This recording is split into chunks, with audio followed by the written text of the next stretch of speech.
stating those so the public understands what we really need to adequately fund our schools. Legislators also need to hear this so that they are forced to address another key component that was left out when passing SB 543, and that is revenue. Not just how much, but what revenue streams that will provide adequate and stable funding for our schools. What the old Nevada plan laid bare was not only the archaic way funding was cobbled together, but how that system did not provide stable and adequate funding for our schools. We need to restructure our revenue streams to support education. For example, property taxes should be the main stabilizer for funding K-12 education, but they are not. They are not in the current Nevada plan, nor are they part of SB 543. We know that is not your charge, but we believe that the work of this commission can assist in a broader discussion that was not thought of when this bill was passed. Today, we are experiencing the worst economic collapse in our state's history. We believe that there will not be enough budget cuts to bridge the fiscal gap that our state is facing without decimating two key delivery systems, i.e. healthcare and public education. Budget cuts must take place in the context of new revenue and restructuring the current revenue system, and that discussion should be done in the context of rebuilding Nevada's economy. Our economy must be more diversified and not be dependent on two revenue streams. After the 2008 economic crash, Nevada legislators passed AB 449 in 2011 to do precisely that. What we are suggesting is that the governor and legislators, when receiving the work of this commission, should make decisions in the context of a strategic plan to rebuild our economy, providing them with recommendations of what optimum funding levels are and stable revenue streams for education will assist them in making decisions. CCA is moving its revenue solutions forward. Some may say this is the worst time to do so. We disagree. We believe COVID-19 is further evidence that we must discuss revenue. We are not wed to our initiative petitions of tax scheming and increase the local school support tax, but we are wed and firm on moving a discussion about revenue and restructuring our current revenue stem.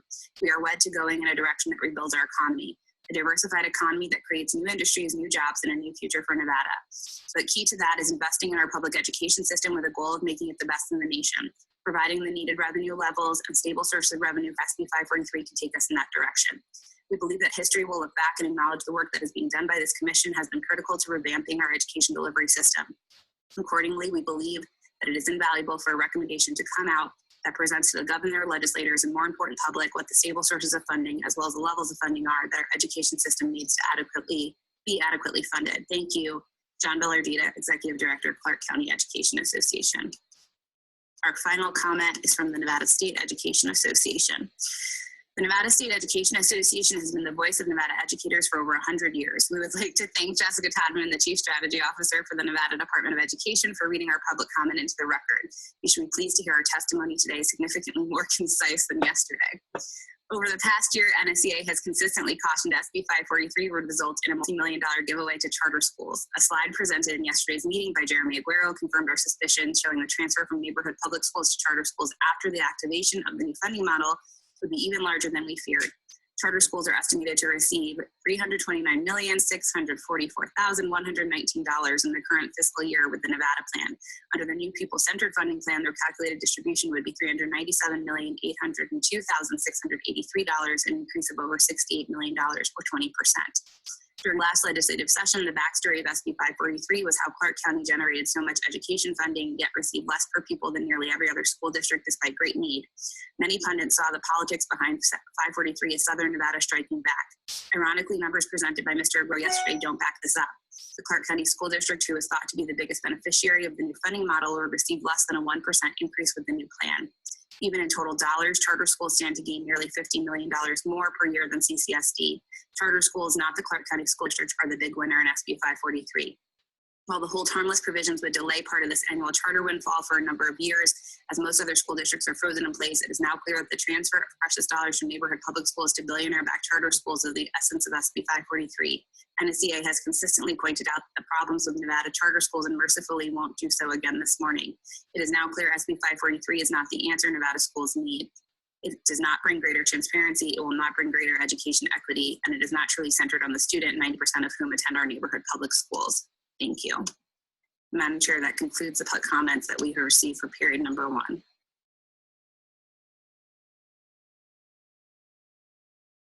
There we go. Take off the microphone. Thank you, Jessica. Again, thank you for reading those into the record. Our agenda today goes through moving approval of commission meeting minutes from April, and then the focus of our morning will be the comparative analysis of both the Nevada plan and pupil-centered funding plan. with the district and the state, having conversations about that. And then again, a discussion about recommendations based on that comparative analysis. So I think what you're going to hear this meeting in May, June meeting, and again in July is that term recommendations. We'll keep coming back to that conversation since that is a role and a responsibility of this commission. With that, let's move ahead to item number 3 on the agenda, and that is approval of the April 16th meeting minutes. Do I have a motion? Madam Chair, Dave Benson, I'd move to approve the minutes of April 16th, 2020. Thank you very much. Do I have a second? Paul, and I'll second. Thank you. And what I'm going to do is slightly different. Last time we did roll call. This time I'd like to hear if there's anybody, we'll do agreed, and if there's anybody opposed. So those in agreement, please say aye. Aye. Aye. Great. And any opposed? All right, hearing no opposition, it passes unanimously. Let's go on to April 17th. Do I have a motion to approve the minutes for April 17th? This is Jim McIntyre, so I'll make a motion to approve the minutes for April 17th. Thank you. Do I have a second? Paul, and I'll second. Thank you. All those in agreement, please say aye. Aye. Aye. Aye. Opposed? Thank you. Hearing no opposition, it passes unanimously. Okay, and moving on to item number 4. That is the comparative analysis of the distribution of public school funding under Nevada Plan and Pupil-Centered Funding Plan for information and discussion. And we have a presentation by Heidi Hart of the Nevada Department of Education.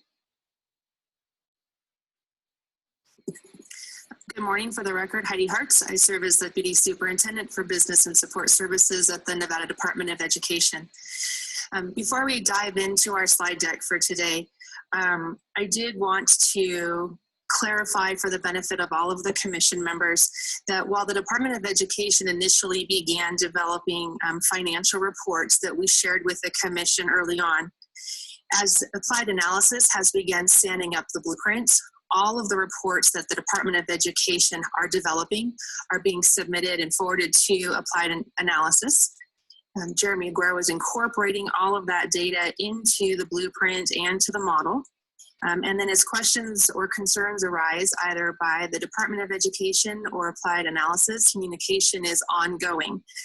I would note that there's probably not a day that goes by in the work week that our two offices are not communicating. And I want to thank and acknowledge the work that both James Kirkpatrick in our office is doing, as well as Jeremy Agero. The work that they have done to raise a flag when something looks odd is tremendous. And I think it has helped to ensure that the model that is being developed is as thorough and robust as possible. It's also provided a great opportunity for us to identify places within our current structure, within the Department of Education, where there are perhaps knowledge gaps, or we lack documentation that identifies how and when and why things are done a certain way. So with respect to identifying business rules and documentation, that is also an ongoing activity and in fact occurs on a daily basis. Yesterday, for example, there was a question regarding noting where in statute the various revenue sources come from. Not only is that being documented, but the Department of Taxation is assisting us with preparing a document that would identify when those tax revenues are received by taxation and when we would expect to see those revenues then transferred over to the State Education Fund moving forward so that we could do timely cash projections and ensure that we have no cash flow problems. So the information that we're presenting today as far as the financial information comes out of the blueprint and out of the model that was shared yesterday, unless there's something specific in the legislatively approved budget that provides a greater level of detail. Just as a frame of reference, we'll again remind you that Senate Bill 543, Section 76.1 indicates that the Department of Education will develop projections using the People-Centered Funding Plan, using the assumptions deemed reasonable and appropriate by the Commission on School Funding. And then the Commission is responsible for comparing the projected distributions under the Nevada plan, as well as the People-Centered Funding Plan.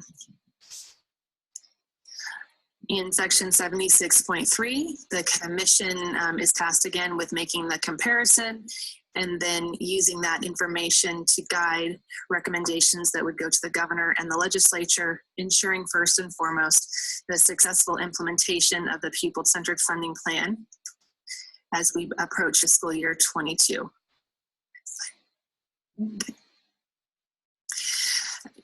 With respect to identifying the assumptions that the Commission on School Funding established for this budget comparison, we want to remind everyone that the work was limited to fiscal year 2020 because the factors that would go into the comparative analysis were known.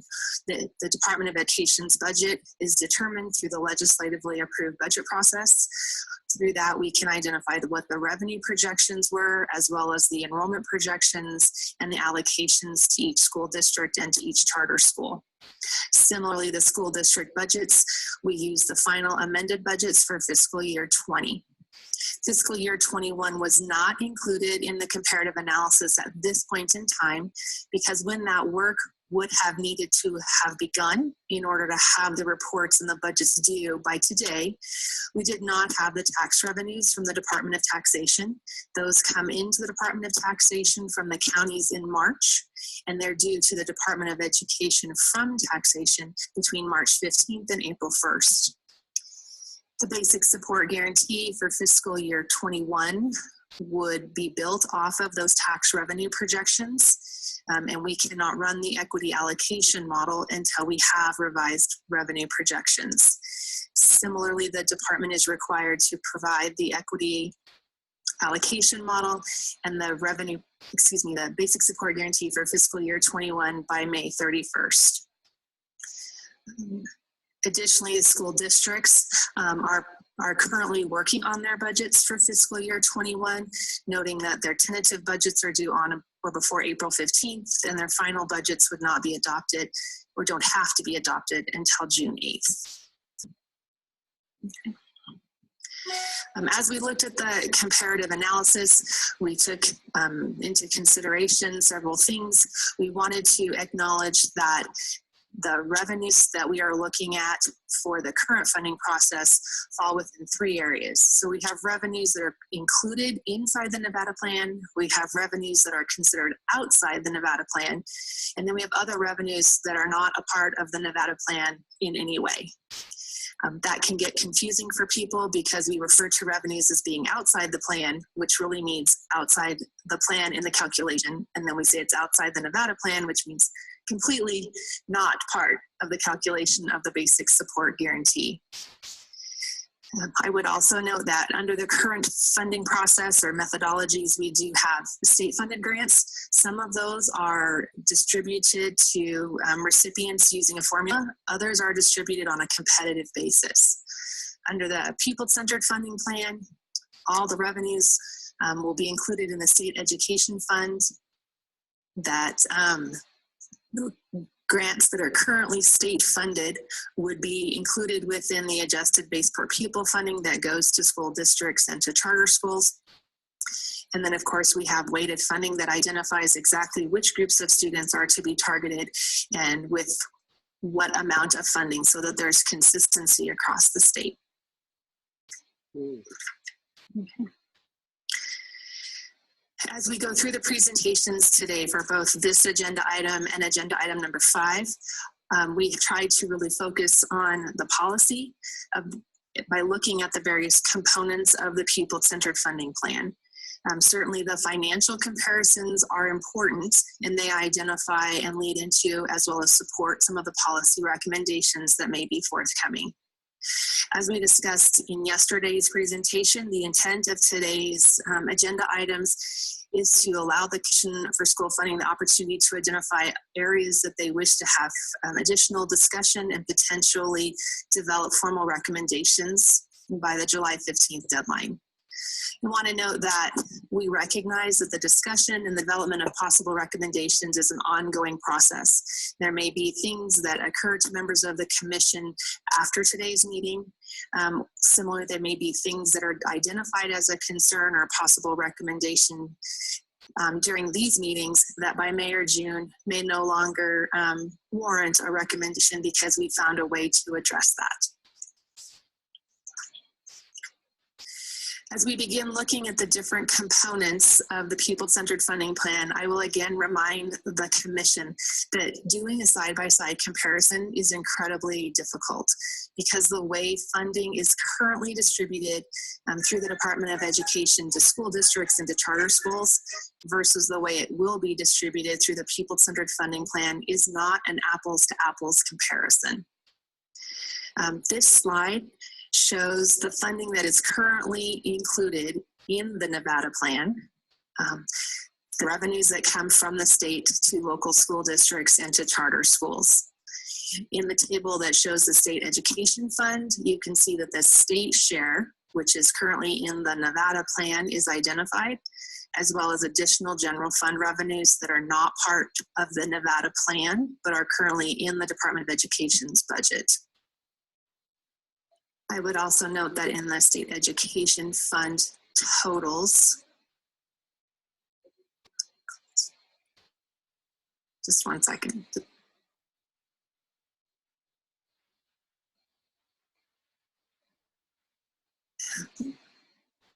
That the state education fund would include revenues for non-K-12 programs such as pre-K and adult education, but those funds do not flow through the pupil-centered funding plan.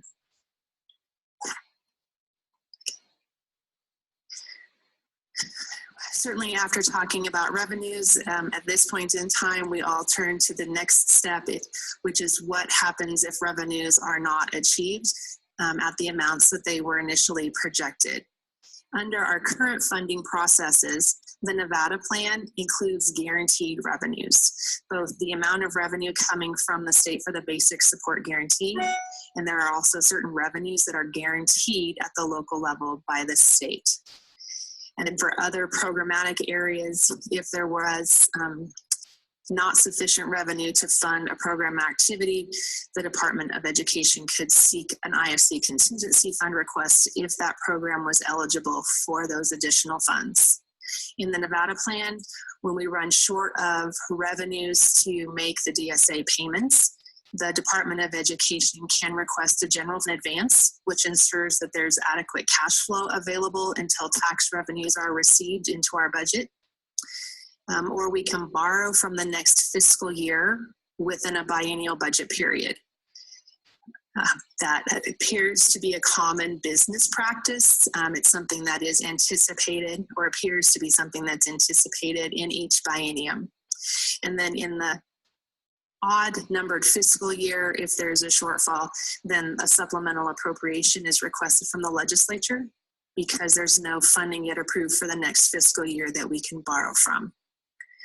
Under the pupil-centered funding plan, those abilities to request a supplemental appropriation or to request funds from the IFC contingency fund are replaced with the education stabilization account.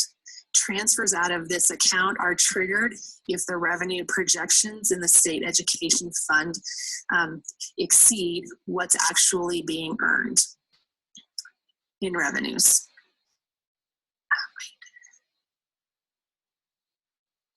I would note that one of the challenges of the education stabilization account is that it is potentially a limited pot of money and it may not have sufficient revenue in it to cover shortfalls in a specific fiscal year that may occur, particularly if we have expenditures that were higher than anticipated when the budget was built. For example, if we see a tremendous increase in enrollment, or if there's a sudden increase in utility costs, there may not be additional funds in education stabilization account to address that budgetary shortfall. Additionally, based on our review of Senate Bill 543, it appears there will be no funds in the education stabilization account until the end of the first year of implementation. So that would be the end of fiscal year 2022. Next. Both the Nevada plan and the People-Centered Funding Plan include adjustments to the formula that would distribute funds to school districts and to charter schools. Under the Nevada plan, the equity allocation model makes various adjustments and then distributes funds to each county school district based on those adjustments. Under the People-Centered Funding Plan, those adjustments are divided into 3 separate adjustments: the cost adjustment factor, the necessarily small school adjustment, and of course the small district equity adjustment. They said nothing about the Title I children. We put this slide up. This comes out of the model that was shared yesterday for the necessarily small school adjustment.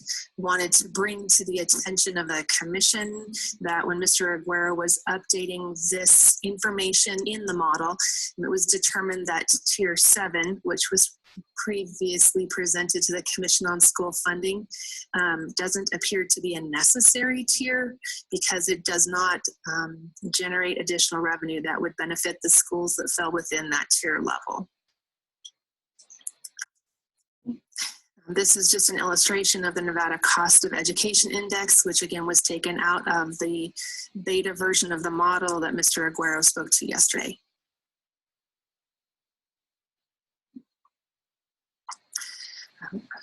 So as we continue to look more in depth at the various components of the Nevada plan and the People-Centered Funding Plan, we'll be looking at the per pupil funding as well as transportation and weighted funding.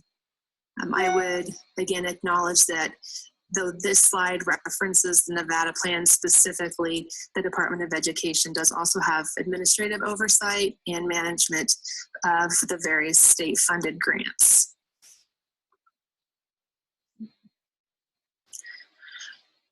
When looking at per pupil funding amounts under the Nevada plan, the amount is an estimated weighted average per pupil, and the statewide basic average support guarantee for fiscal year 20 totals $6,218. I would note that is the amount for the revenues included inside the Nevada plan.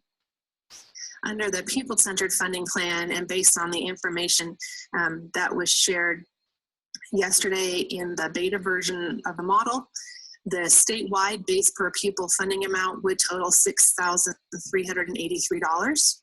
After the various adjustments were applied, the adjusted base per pupil funding amount for school districts would average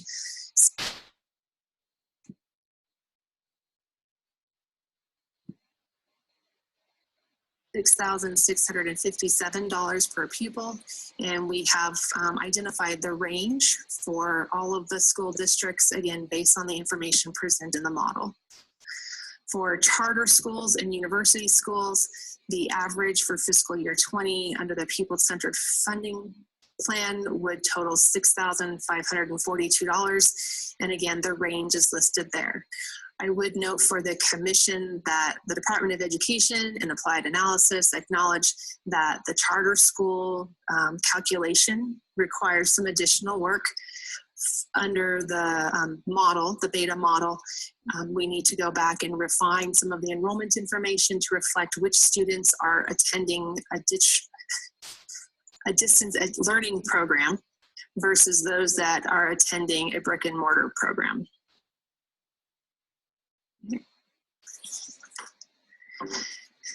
Under the Nevada plan, transportation is actually included in the basic support guarantee amount. It's paid to school districts and charter schools, and the funding each year is based on a methodology that is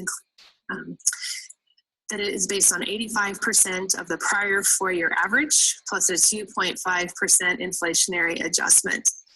Under the Pupil-Centered Funding Plan, funding for transportation would be included in tier level B, the auxiliary services, would be paid only to school districts.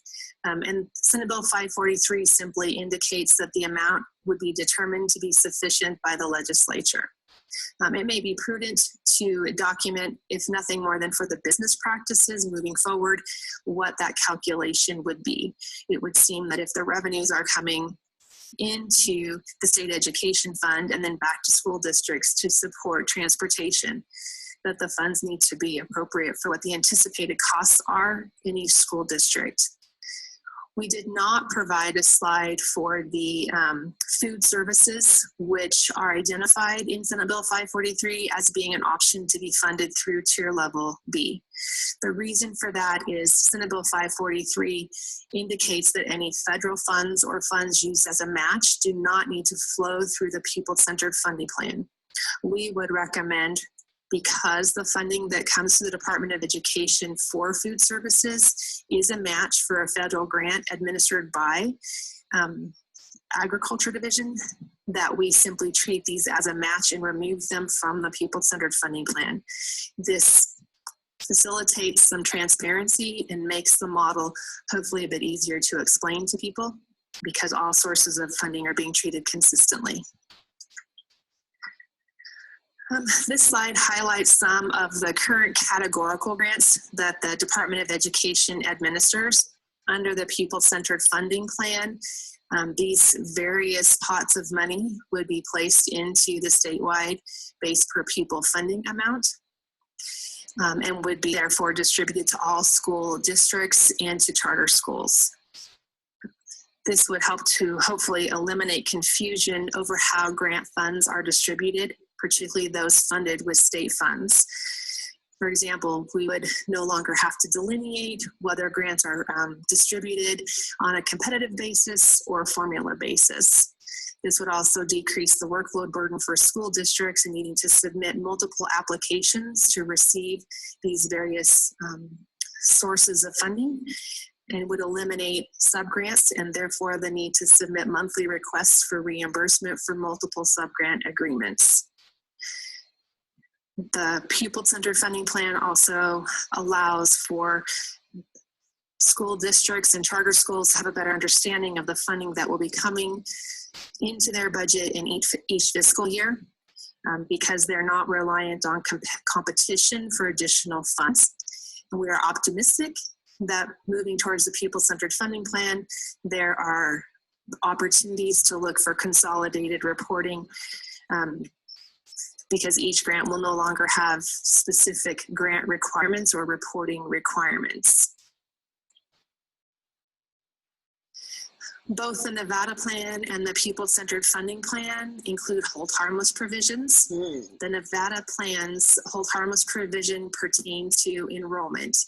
In the event that a school district experiences declining enrollment, the hold harmless provision indicates that there's an opportunity to use a comparable period of data to smooth the decrease in funding that may be occurring due to a decrease in enrollment. Under the pupil-centered funding plan, the hold harmless provision pertains to the financial impact of transitioning from the Nevada plan to the pupil-centered funding plan. Again, fiscal year 20 appropriations and authorizations would serve as the baseline for determining whether school districts would be eligible for hold harmless funding as we moved through the implementation of the new funding model. Senate Bill 543 indicates that if funding is being reduced for a school district due to declining enrollment over a 2 or more year period of time, that the legislature would be responsible for determining how best to mitigate that decline, which would may impact the hold harmless provision. That doesn't ever bring it down to the local school. It doesn't, no requirements at the local school site. The legislative, they don't even know what's going on. They get all their data. Current funding process, most of the funding for the 4 groups of students identified in Senate Bill 543 are not allocated through a weighted funding process. As we've discussed previously, funding for English learners comes through funding specifically for Zoom schools, English learning grant programs, as well as the extended learning opportunities, which is also referred to as Senate Bill 178 funding. Similarly, funding for at-risk pupils comes through the Victory Schools grant funding, as well as the extended learning opportunities. Not where we are. Funding for pupils with disabilities is allocated based on the amount of funding available and the number of eligible students.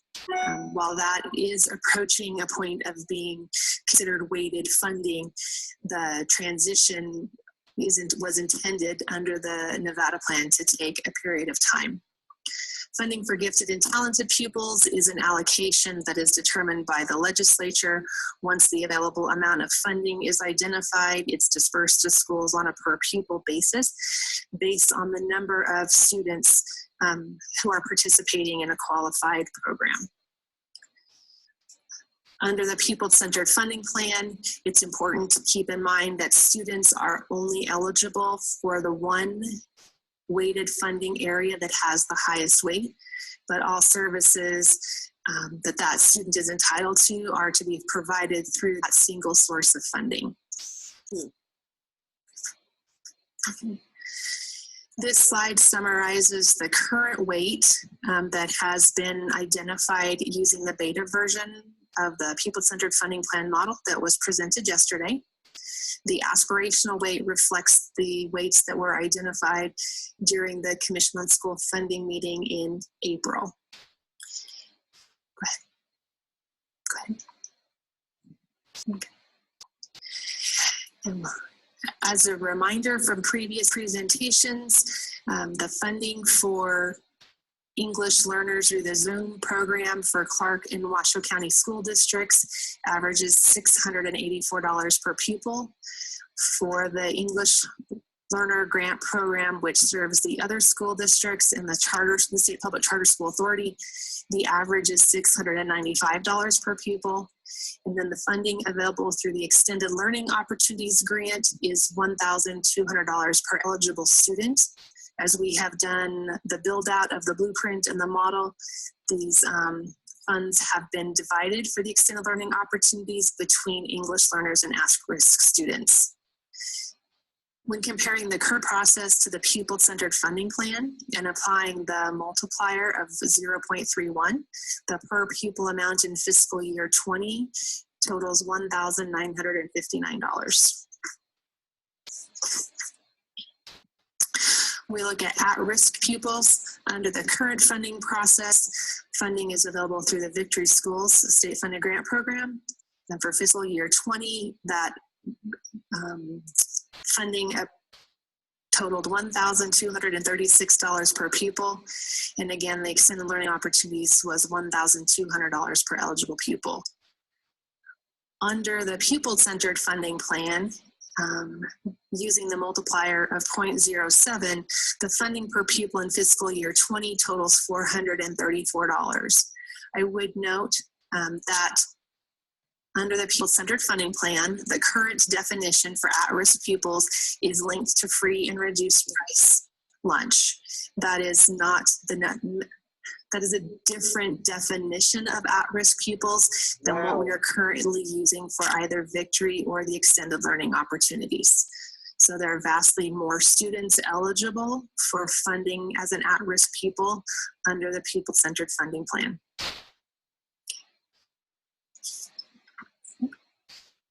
Ten times more students would be eligible for at-risk services using the free and reduced price lunch definition.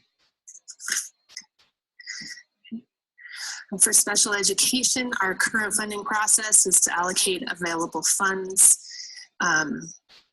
which would include enrollment growth, and divide it by the number of students who would be eligible for those services. That equates to $3,585 per pupil in fiscal year 20.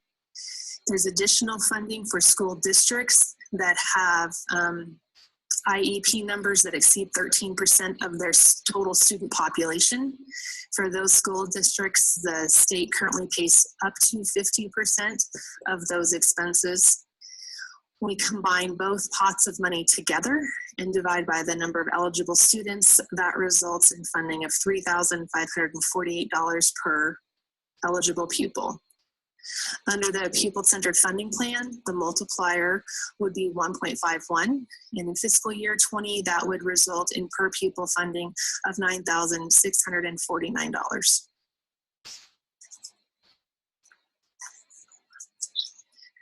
Currently, gifted and talented services are again funded based on the amount of funding appropriated by the legislature and the number of eligible students from the previous school year. In fiscal year 20, that averaged $853 per pupil. Under the pupil-centered funding plan, the current multiplier is 0.38, and that would result in per pupil funding in fiscal year 20 of $2,400 per pupil participating in a qualified program. We get to the end of a fiscal year and we work to true up our expenditures through the Nevada plan. The department recalculates the state share of the basic support guarantee by looking at actual local tax revenues, auditing the enrollment information for the school year and updating our enrollment data based on those audit reports. And then we reconcile the payments that were made versus the payments that were actually owed based on actual revenues and actual enrollment. If school districts are owed more money at the end of the true-up, the Department of Education is required by statute to make the additional payment to school districts by September 1st of each year. If school districts were overpaid, then school districts are required by statute to repay the Department of Education by September 25th of each year. With respect to other Department of Education funded activities, unless there are some programs are allowed to balance forward funding from one fiscal year to the next fiscal year. That's often limited to a single biennium and has to be revisited and approved by each legislature. Programs that fall outside of that, then it revert all unexpended funds to the general fund. Under the pupil-centered funding plan, in the end of the year true-up could be recalculated using audited enrollment. If school districts and charter schools were underpaid as a result of that true-up process, it may be possible to redistribute funds, but that could potentially be impacted by the amount of funding available to be redistributed. For example, if we had an extreme situation where we had 5,000 more students come to the state of Nevada during a school year, and that was not an expense that was anticipated, there may not be funding available to redistribute to the schools who were impacted by that sudden and unexpected growth in enrollment.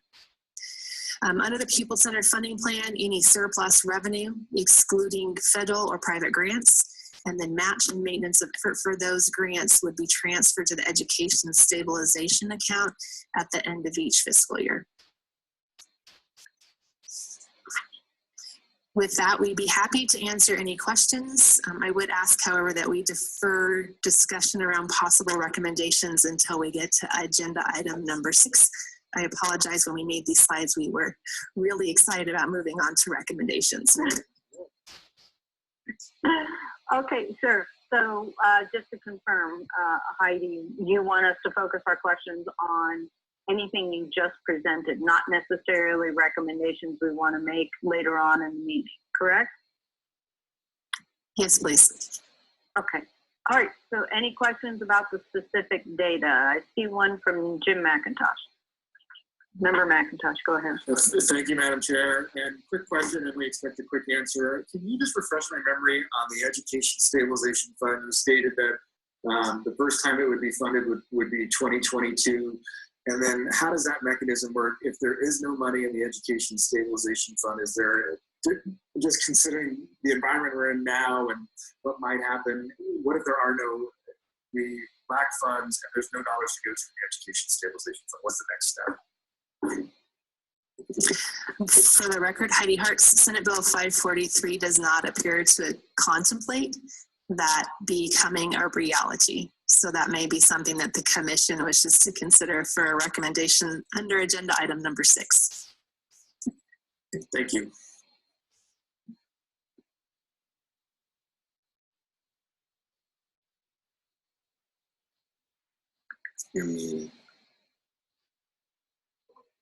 Thank you. Member Jensen, then Member Mathis. Mark, I'll go ahead then. You are on my big screen, so I was going to defer to you. But so thank you, Heidi. I really appreciate the presentation. I like the comparison. I'm looking at slide 15 on my first question comment, and this is categorical funding. And as we know, as we look at the list under the current funding process, the majority of those funds were competitive in nature. And so districts wrote for those. They were either successful or not.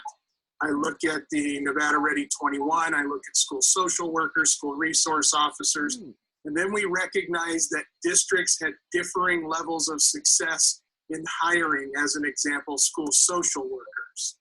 Some districts end up reverting those monies back to the state, and those funds would be redistributed to districts that could hire in some instances. Now, as I understand, and just for clarification, I want to make sure I'm looking at this right, all of those monies are now equally distributed. What is the potential impact then on the positions that school districts have in place as we transition to the pupil-centered funding plan? And that's my concern, that's my question to you, is I don't think it takes into consideration existing personnel that were hired under the current funding process as we try to equalize these funds across all districts. Can you help me understand that one? Heidi Hartz for the record.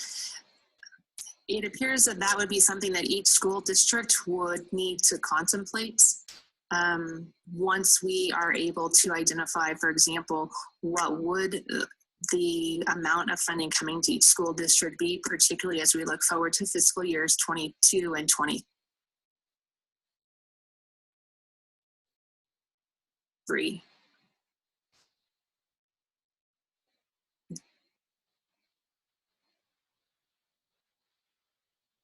Thank you. That's what I believe, but I wanted to get clarification. On slide 16, the hold harmless provision. And this goes along with the comment that I started to make yesterday. As we look at base funding being off of fiscal year 20, I'm assuming that this base will be based upon the reduction that we're subject to in this current fiscal year. My question for you, and then I know that it then references section 9, 4, and 5 that talks about the ability of the governor to make supplemental recommendations to the legislature. But what happens in FY 21, 22 if there's insufficient state funds to even meet the hold harmless provision that seems contradictory to existing statute? What would be the next step for either NDE, the governor, and the legislature? Heidi Hartz for the record. As we have presented to the Commission on School Funding previously, the hold harmless provision, as it is written in Senate Bill 543, references the fiscal year 20 appropriations and allocations for both the state and the school districts as being the baseline for the hold harmless provision. Certainly, as we have worked through this year, we did not contemplate the possibility of budget reductions, and so we are doing a bit more research to see if the hold harmless provision would be reset based on any budgetary reductions, or if it would truly be what was budgeted for the fiscal year. And just as a reminder, we want to keep the questions about the information that was presented, because I think that we could probably couple Member Jensen's and Member McIntosh's conversation about end-found balance and insufficient funds and hold harmless and insufficient funds to number 6 and have a discussion there, because that may be more connected to future potential recommendations rather than a question about the information within Heidi Hart's presentation. So with that, just a reminder to focus on the agenda item right now, which is the presentation of the information provided for you. So if you have questions on that data, great.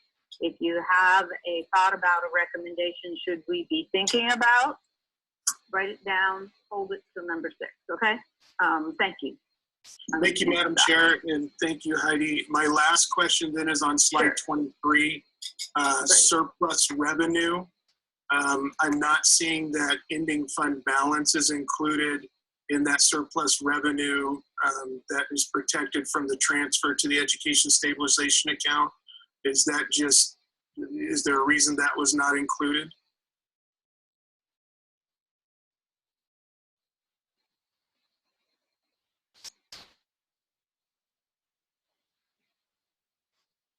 Heidi Hertz? Yep, Heidi Hertz for the record. I did not specifically identify that on this slide because we had discussed it under the stabilization account slide, or at least implied.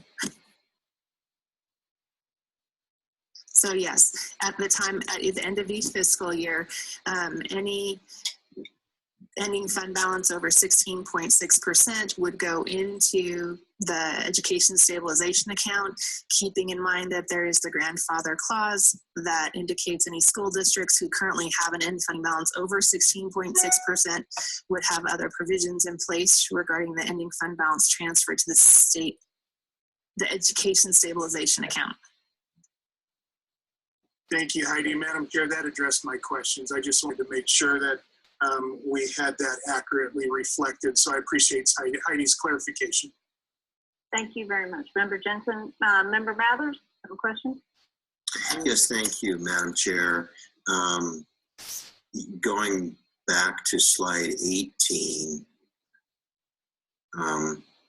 what that shows are the aspirational weights we approved at the last meeting in April.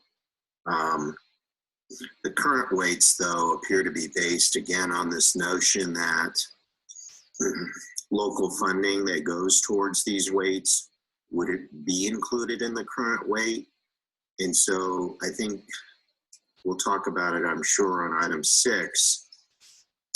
But when you look at the current weight versus the aspirational weight, for instance, special education, the current weight is higher than the aspirational weight, at least as the way the current weight is currently calculated, which and the same holds true for GT. It creates the question in my mind, how would this actually work? If the current weight does include local funding towards these categories, over time we would need to reduce weighted funding for special ed to get to 1.10. The approved aspirational weight. I just think the math, there's a philosophical issue here. And we talked about the initial weight, does it include local funding or not? But I think there's a mathematical problem here too, in that if local funding was included, so that the current weight was defined to include local funding, and so for special ed would be 1.5, and we're trying to get down to 1.10, it would almost create a reverse waterfall, or I don't know how to call it, a backward waterfall, where over time you would not fund special ed such that you get to 1.10. And that seems completely contrary to SB 543 to me. So, I know we'll talk more about it in item 6, but I did want to point it out on slide 18. It creates some very unusual situations for 2 out of the 4 weighted categories. And actually, I'm gonna kind of follow up with that, because I really like the language. I believe it was Jason Gowdy, Member Gowdy, used in maybe April, might have been February, but it's because the distinction between local funding and Mr. Agero, this was a conversation between Member Gowdy and Member Agero that I recall, which was, the reality is all local funding and all state funding are being put into that education fund.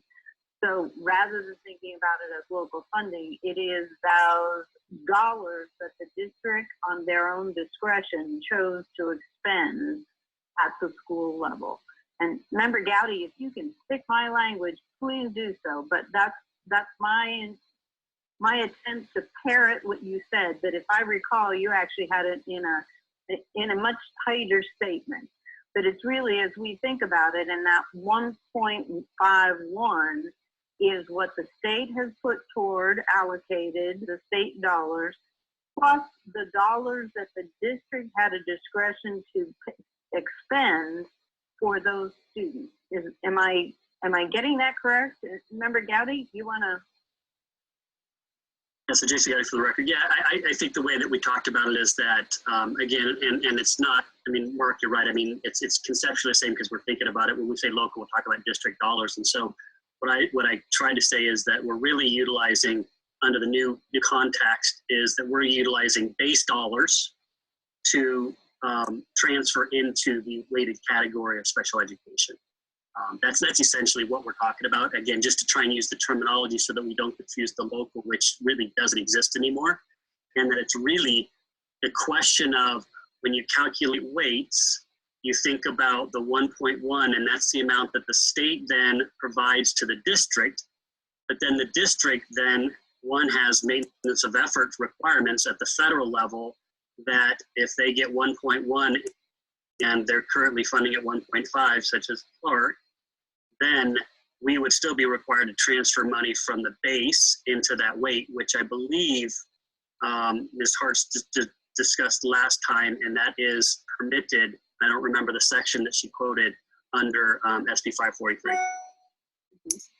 So, Heidi Hartz have a question specific to that, and I'm not sure whether this discussion moves to item 6 or if it stays here because it's about the calculations of the dollars. So what is it? Is it a recommendation by this group about and here's the concern that, as I understood it in February, if we stick with the 1.51 and thinking about the calculation for the current weight being those dollars that come from the state, in addition to the district added dollars for maintenance of effort, which may differ between different districts, right? Depending on what you get, that may be different, and it may be a different percentage, may be a different amount. So, but if that's how we calculate it, then that could essentially have a huge impact in the future of that special education current weight increasing because of one district where the other districts do not have that same level of maintenance of effort. Remember, Gowdy, I'm going to go back to you and say, how am I doing on articulating this? Yeah, that's right. I think, yeah, the question is just trying to understand because, you know, and just to try and paraphrase that in my own way, if we have, you know, one district that's significantly above and they're significantly bigger, it obviously drives the average up. So if 1.5 is the number, and we go to another district that is only currently funding at 1.1, they're in essence getting overfunded for the special education dollars, which he said it goes into weight, which I'm not sure, and I'll go back to Ms. Hartz about that, but I'm not sure that the transfer goes the other way, that if you have too much money in special education, you can move that to your base. I think it goes the other way, but I think that might be the concern. Mark Washega said, I think that might be, and I have that same concern as well. I think that, you know, the one question I have that maybe needs to be clarified, which might help us also, is when we say that the base fund or the weights have to be the same as prior year, that's how the state, again, is funding districts. I do not believe districts have to have the same weight applied that the state gives them for theirs, but they have to maintain their weights of their prior year, which could be different. But again, we should get clarification on that, because again, there's a difference between state to district and district to school. And I think we need to make that distinction. LEA, and then additionally, I think SEA, Mark's point of trying to it. understand how we treat the amount that gets transferred out of our base into that, how that affects the weight, because if you effectively overfund the weight, I think the district is going to be at a disadvantage because they can't move that back to the base on a summer. So Heidi, this is Heidi Hart. This is my question to you. Is this clearly this is a discussion we need to have. Is this a part of number 6, or is this about the number on slide 18? So belongs here. Heidi Hartz, for the record, I think it is both. I do want to acknowledge that at the last meeting that the commission held in April, you did ask that we look at the weights just using the methodology and the revenues from the state. And so we did not get that reset within the model, and we'll work with Mr. Agero between now and the June meetings to run that calculation so that you can see what it looks like today versus just using the state's portion of the funding for those 4 categories of students. As we discussed in April, there is a challenge when we look at using a single weight for special education, because it does impact the maintenance of effort that is in place not only for the state, but also for individual school districts. That having a single weight could place school districts in this position where now they have increased their maintenance of effort on an ongoing capacity. And as Mr. Gowdy indicated, if their maintenance of effort is higher than what the weight would reflect, then indeed they would need to take funds out of their adjusted base per pupil amount to backfill their maintenance of effort requirement. There was one more question. The funding for the 4 weighted categories, according to Senate Bill 543, follows the pupil to the school. So if a pupil is going to get $1,000 for a service based on the weight set in the pupil cent funding plan, that $1,000 is to follow the pupil to the school that they are enrolled in, according to Senate Bill 543 as it is currently written. Great. I see a question from Member Mathers. Well, I just, first, I appreciate Heidi noting the decision at the last meeting to base those current weights only on the state, funding of those weights. And so I appreciate that acknowledgement, because that was my recollection too. And that would resolve this math problem, let alone the policy problem, right? That if we showed the current weights based on the level of state funding, then that math would work, in that we would step up the level of state funding of these weights over time, which again is what I believe SB 543 lays out, versus shooting up weighted funding from year 0 to year 1 immediately.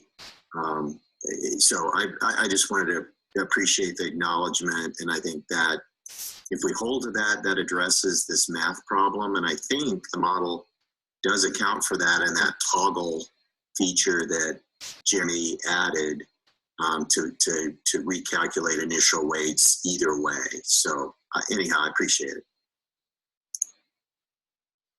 Okay, thank you. Likewise, Heidi Hart, thank you. I see a question from Member Casey. And Member Johnson, so we'll go Casey Johnson. Member Casey, for the record, thank you, Heidi, for the presentation. Just a quick, maybe something we need to check.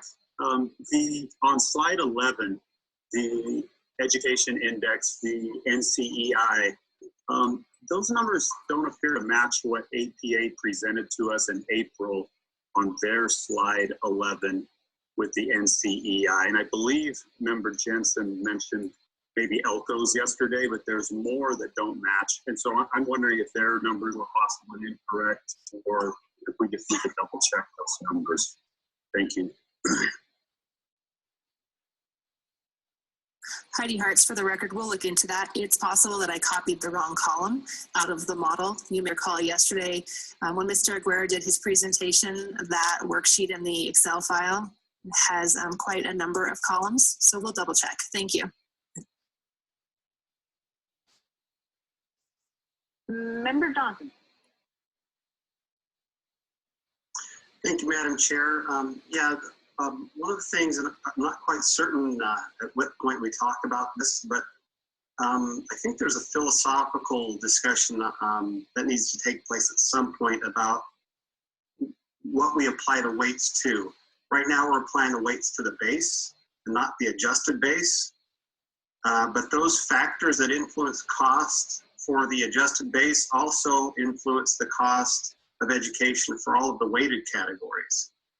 In discussions when we had with APA and Jeremy early on that I had with them, there was kind of an acknowledgement that there is an increase in, there should be some weight applied above the base for all of those categories of spending, but perhaps not 100%. So I think the default was, since we didn't know how much of an increase should be applied to the weight, that we defaulted to the base. But I still think that we have to have some sort of discussion as a group about an adjustment to the weights and whether it is appropriate to simply use the base or some adjusted base. And I don't know at what point, whether that's a recommendation or how other members of the group feel about that. I know AJ and I had talked about that previously as well. I'm not sure I hear a question for Heidi in there, which makes me suspect we should push it to item 6. But is there a question specific to Heidi and the presentation she just made? Yeah. Well, I guess if there was a question, I would want to get some feedback from them about the costs that influence weighted categories and whether or not it would be appropriate to have an adjustment above the base for those weighted categories. Heidi Hart? So Heidi Hart's for the record. In section 4.5 of Senate Bill 543, it indicates that weighted funding is to be expressed as a multiplier applied to the statewide base per pupil funding amount. It also notes that the multiplier for a fiscal year should be equal to or greater than the multiplier for the previous fiscal year, unless there was a decrease in funding available through the state education fund, in which case there should be a proportional reduction. And then if the state education fund increases from the previous fiscal year, but it's not sufficient to fund an increase in the multiplier, then the expectation is that the multiplier be funded as close as possible to the previous fiscal year. So those are the guardrails, if you would, that have been established within Senate Bill 543. I would also note that the legislature does have the opportunity to make a non-proportional adjustment to multipliers if it determines that that's necessary to serve the students.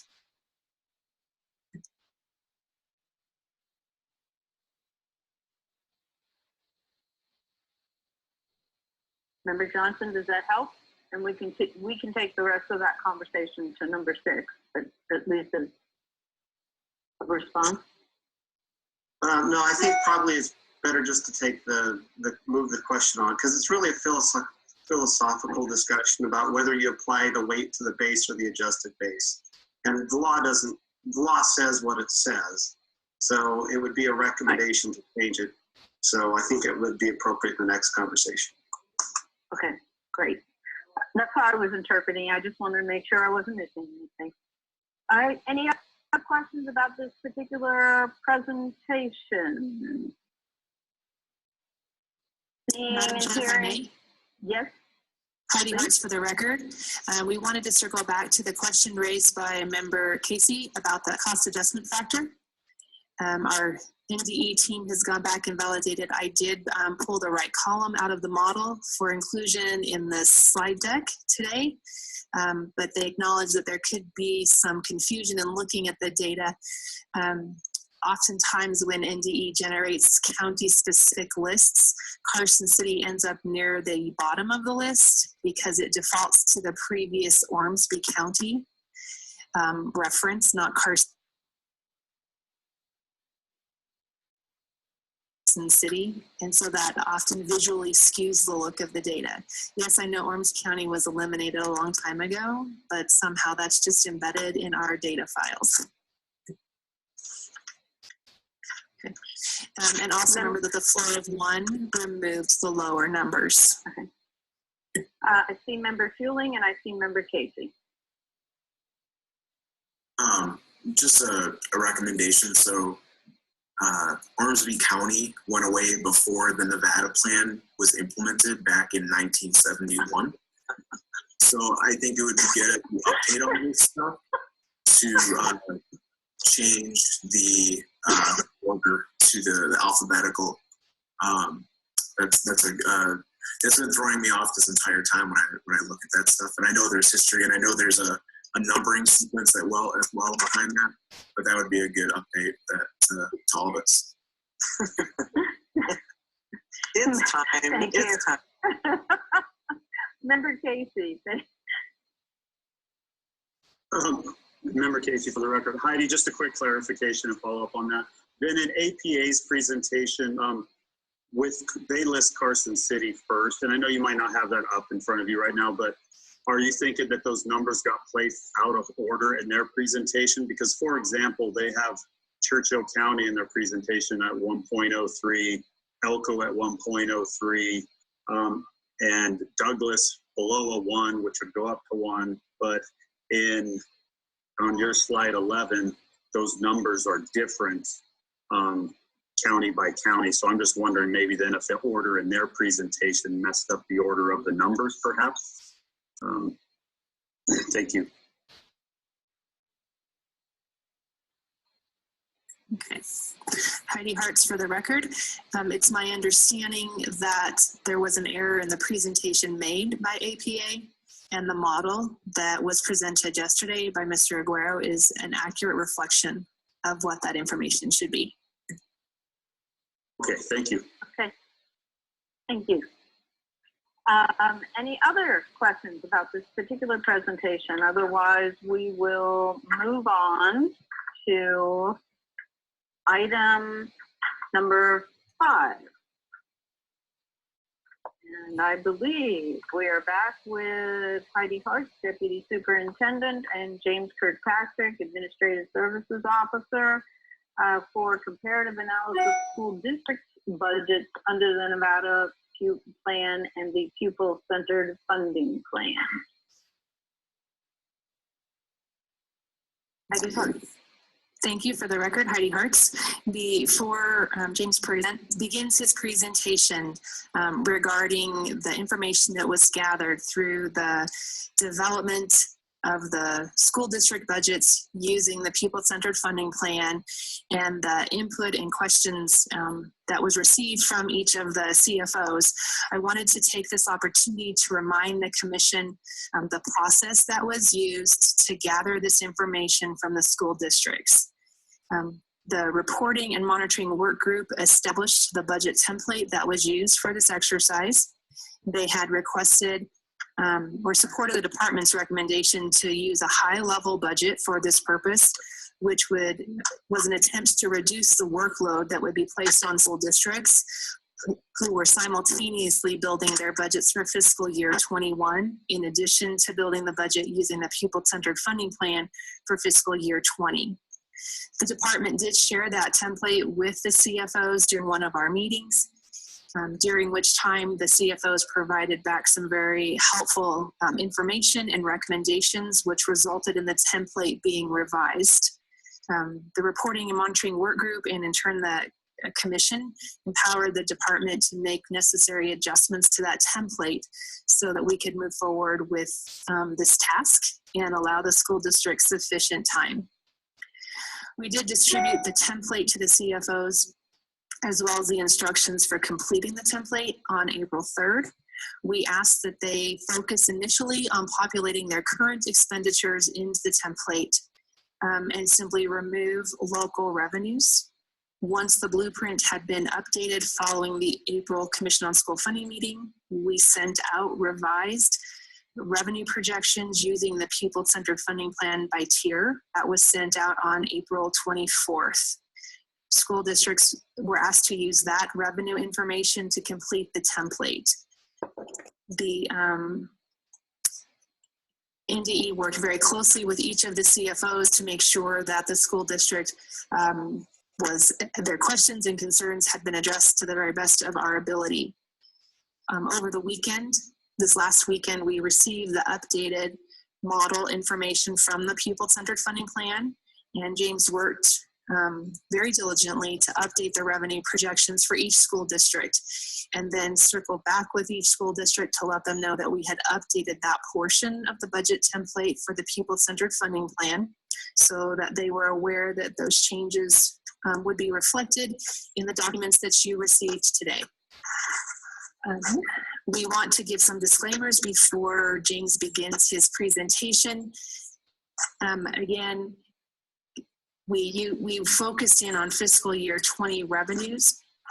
We did not ask school districts to make any adjustments to their expenditures. Therefore, we fully expect that budgets were submitted that were out of balance. We really wanted people to see if the pupil-centered funding plan were in place and there was no change to your expenditures, what would that look like from a financial perspective, and also to see what the budget looks like when multiple revenue sources are condensed into one or 5 transfers from the state education fund.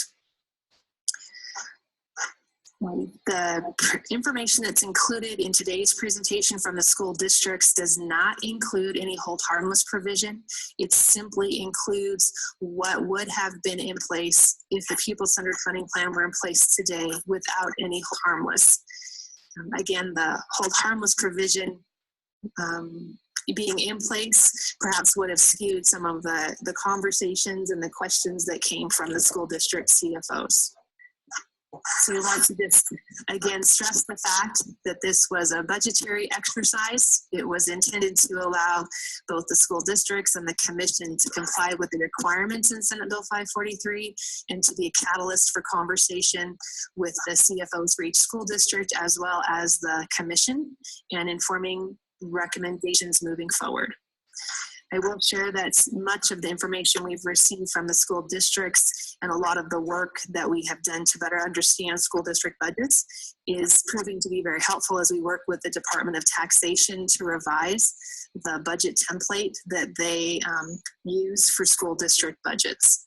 With that, I'll turn it over to James so he can walk you through the process and the information that was gathered. Hello, good morning.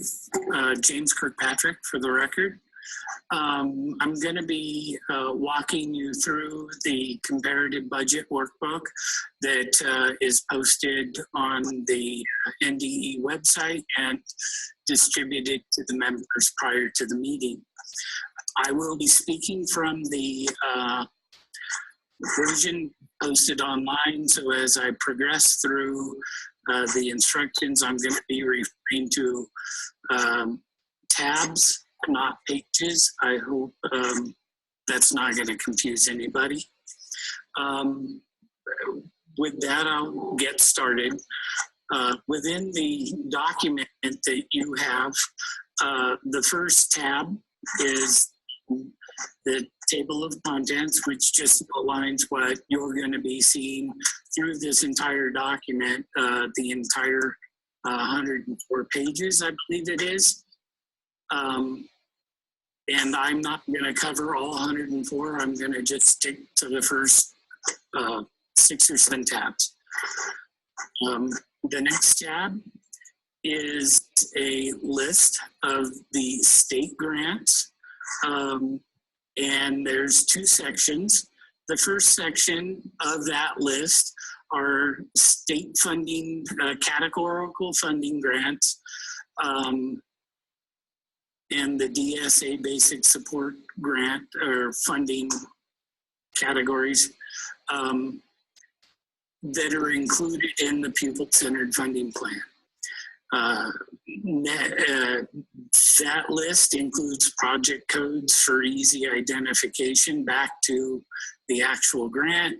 The category column just is a quick definition of whether it's in the adjusted base calculation, special education, EL at risk, or the gifted and talented tiers.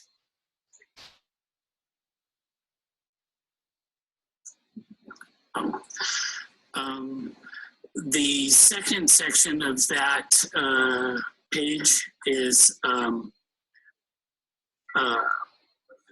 the state categorical funding that has not been included in the pupil-centered funding plan.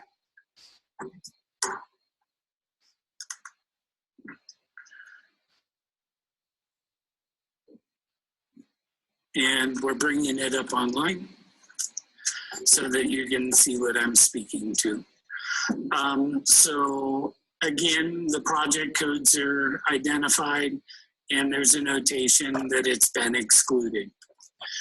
The next tab is the first district's title tab. And this is just a page break in between all of the budget information that you'll be reviewing. On the title tab, it identifies the district and which pages are going to be following for you to look at. Throughout this entire document, I believe once you get to a district's title page, the following pages are going to follow the same consistent order throughout the document. The first tab is the Comparative Summary Tab. And this is just a high level that the reporting and monitoring group requested that I summarize everything. I just want to point out that column C is the actual amended budget for the fiscal year 20 for the district, and then the PC, Pupil-Centered Funding Plan comparative budget would be the budgets prepared by the districts and submitted to me and incorporated into this comparison.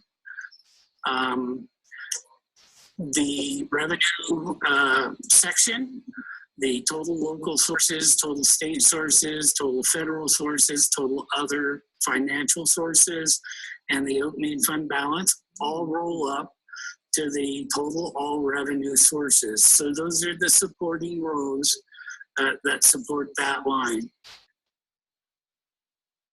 The lower section represents the general expenditures, undistributed expenditures, debt service, and other proprietary funds that support and roll up to the total all expenditures.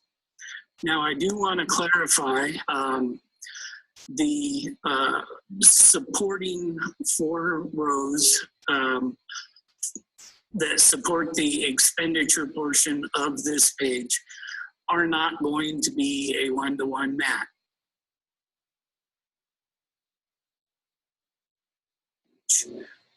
That is due to the different methodologies between summarizing the district budget and the templates that were built that were populated by the CFOs and brought in.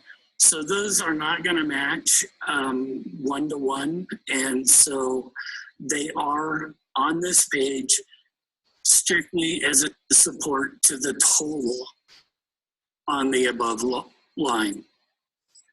The next tab I would like to go to is the representation or the summary of the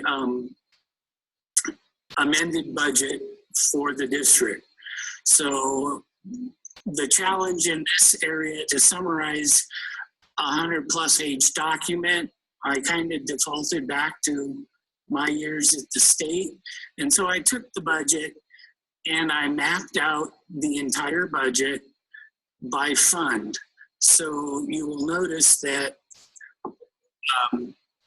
each fund identified in the budget is a vertical column, and I've applied the revenues against the revenue lines that are identified in the budgets.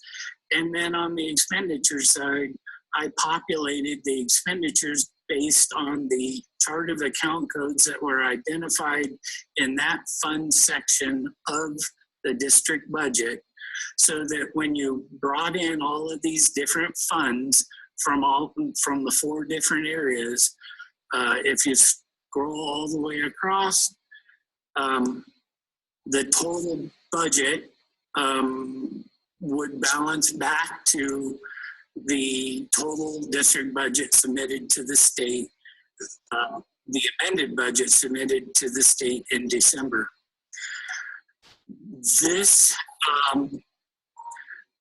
there were 2 purposes for bringing this data in.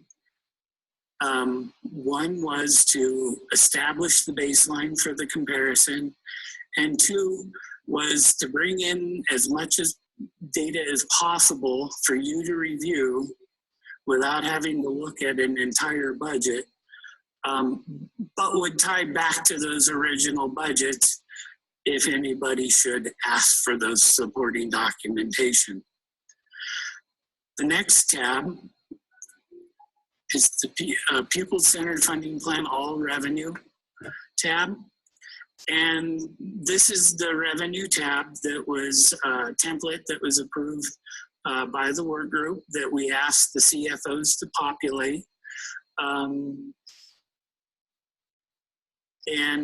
They populated this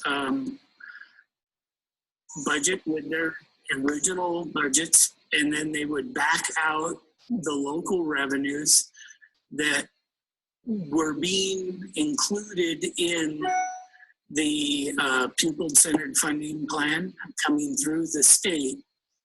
And then, as previously discussed, once we had the ability to determine allocations based on how the model stands today, we populated those in the dark shaded rows. And we did that for local sources, state sources, federal sources, other financing sources, opening balances. Our primary expectation was we should see a reduction from local sources and an increase to the state sources, and the other sources should remain relatively the same. And for the most part, that's what we saw. The next tab that I would like to go over is the revenue or application tab for the pupil-centered funding plan. And this, again, was information provided to me, developed by the districts. And this very much followed the all expense or application schedule of the budget. And each column kind of identified a specific activity within the budget. And then they applied it to the activities, it rolled up, and then the summaries were brought into the comparative budget summaries. That is what has been done for the information. This is all of the data for the comparison. At this time, I would like to open up for any questions that you might have.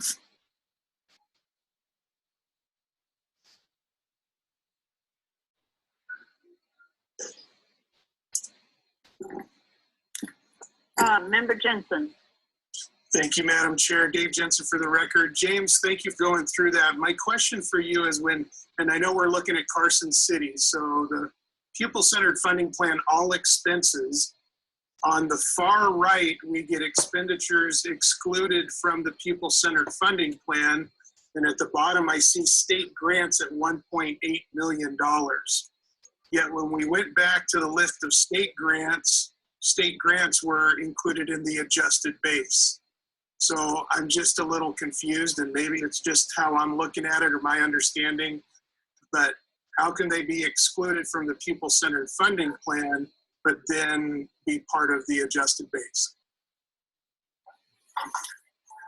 James Kirkpatrick for the record. So there are some state grants that are included and some state grants that are excluded. So if they had in the original amended budget, they had all of the state grants that they received.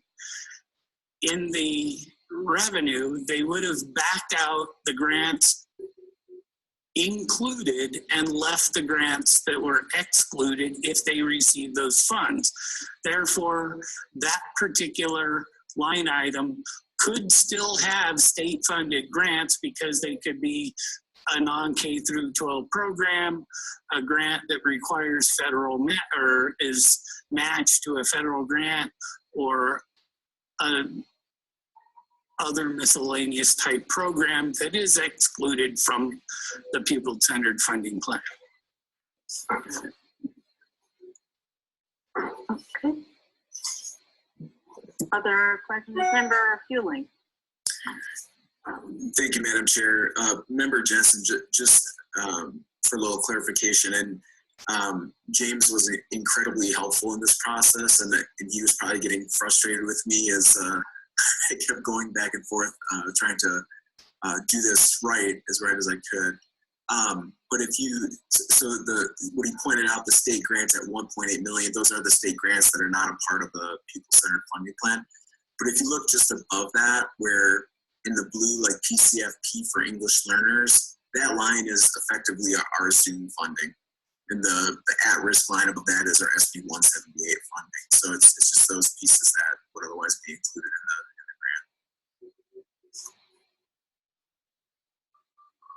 the grant. Makes sense. Thank you, Member Fueling, for clarification.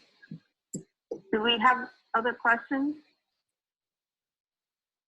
for Nevada Department? I only, Member Mathers, go ahead. And then Member Johnson. Just a general question, maybe more. I mean, is it the commission's role to kind of go through the impacts pupil-centered funding model on each district and kind of inquire? And I guess the reason why I ask that is I go back to the blueprint model, and there are significant reductions to a number of school districts. I mean, I'm just recalling, I think Eureka, without a hold harmless agreement, sees like a reduction of 48%. So I don't know how they survive, actually. But I mean, are we going to, just to take them, go through that to validate, the calculations were done correctly and understand how could they be hit so hard? I mean, is that part of what we should be doing at some point? And I get there are a number of adjustments that still need to be made to the model, but I guess I just kind of wonder that, Madam Chair. I would be interested in my thought. Here are my thoughts, and then I will ask Heidi Hart to give a comment or two more directed toward what the bill actually says. But from my standpoint, part of the task for this comparative analysis is to think about the implementation challenges, right? It's not necessarily to think about is it $1,000 more or $10 less, but it's actually about, so does the fact that they would shift from a loss of 48%, is that because of a decision that this commission made about how some of the formula may function? And did we make some bad decisions along the way? All along, we've said we would like to see it run with this decision made, as long as we can go back and take a look at it and say, wait a minute, we didn't see that as an outcome for this, so let's take a look at it. I believe the other piece is, much to the earlier conversation about the Education Stabilization Fund and the hold harmless, are there some recommendations that we need to be thinking about for July in terms of how does this comparative analysis show the impact of implementation of the formula. So really focusing on what decisions we need to make to strengthen the implementation and the effectiveness of this formula. That's my take on it. If anybody else has something that I'd also like to toss it to Heidi Hart for her comments on that. Heidi Hart's for the record. I believe it's up to the Commission's preference if you want to go through each budget that's been submitted, or if you would prefer to defer to the guidance that the chair has provided, with really looking at the decision points and deciding if because you have made decisions subject, or recommendations subject to revision, if certain recommendations need to be revised or reconsidered. Again, I would remind you that what we have provided does not include the hold harmless, which would hold school districts at their current funding, because we wanted to demonstrate what the impact would be if the hold harmless provision were not available. Thank you. Good point. Important point. Member, unless somebody else had a comment on that discussion, I want to go to Member Johnson. You had a question, and then looks like Member Casey. Yeah, thanks, Madam Chair. A comment on the discussion we're just having, and kind of let people know what we did historically in the past when we had guys like when we did the DSA adjustments. We did exactly what Mark had suggested. What we wanted to do is make sure that we fully understood why changes were being made. And I can speak to one item specifically. We simply moved, there's groupings in the current funding formula. And when we moved one school district from one group to another, it had a pretty titanic shift in education funding for each of the school districts, because we're all linked. So I think it's important to understand why these shifts in dollars are happening, because, I mean, you had mentioned Eureka, Mark.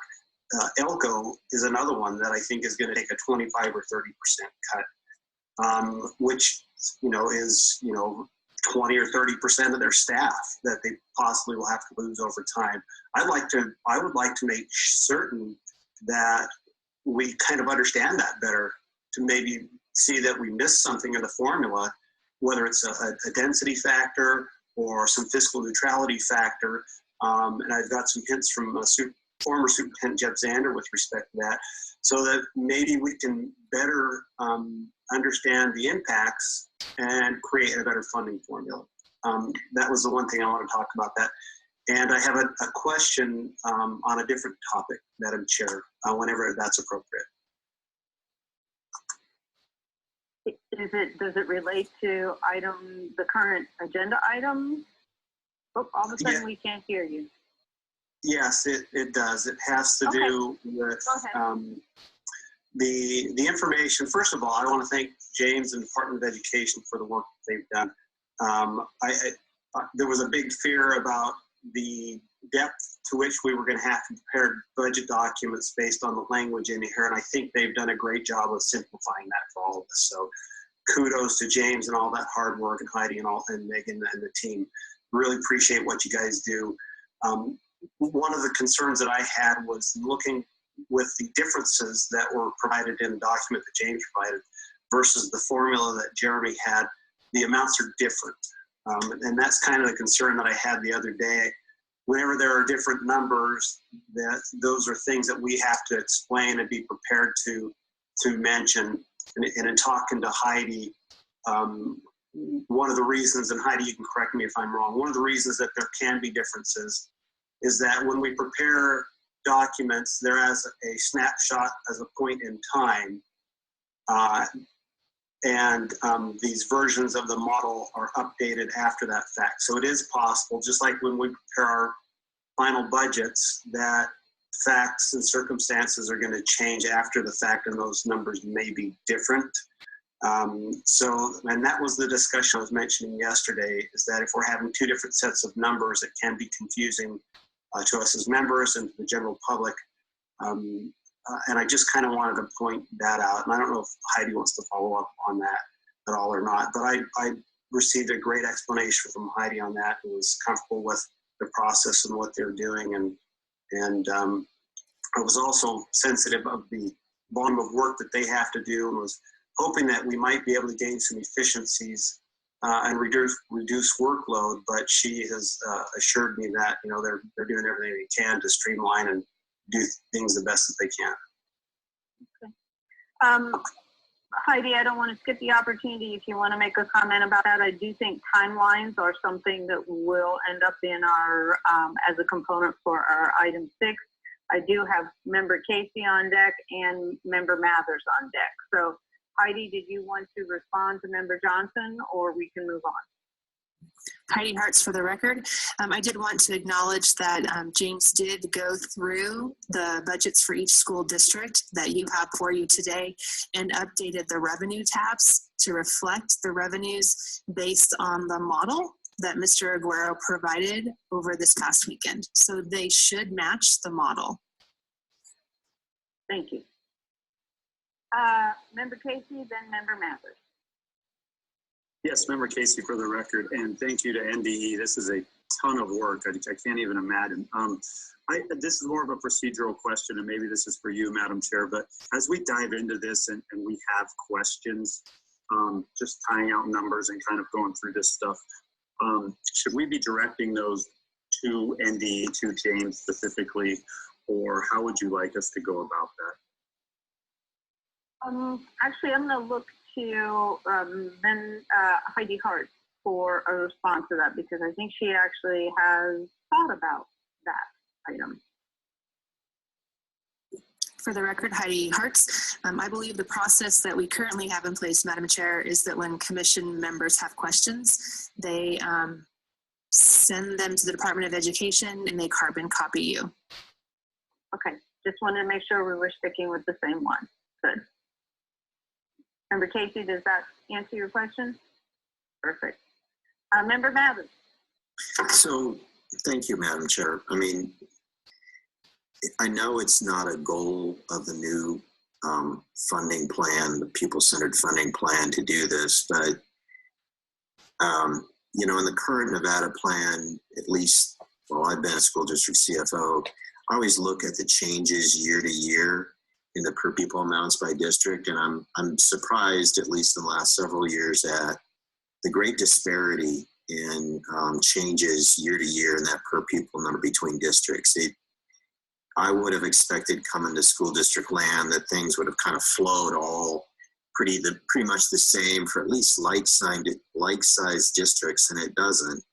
And so when I look at the results in that Comp C1 tab and see again the dispersion of results by district, it makes me worry about this funding plan and how districts' figures will change again year to year, biennium, and I think it's just a conversation for another time. But I think, you know, any funding structure, I'm kind of looking at Guy perhaps on this, should provide some stability of funding for agencies over time, right? So that they don't have to always worry about, am I going to get cut 10% or am I going to see 10% increase?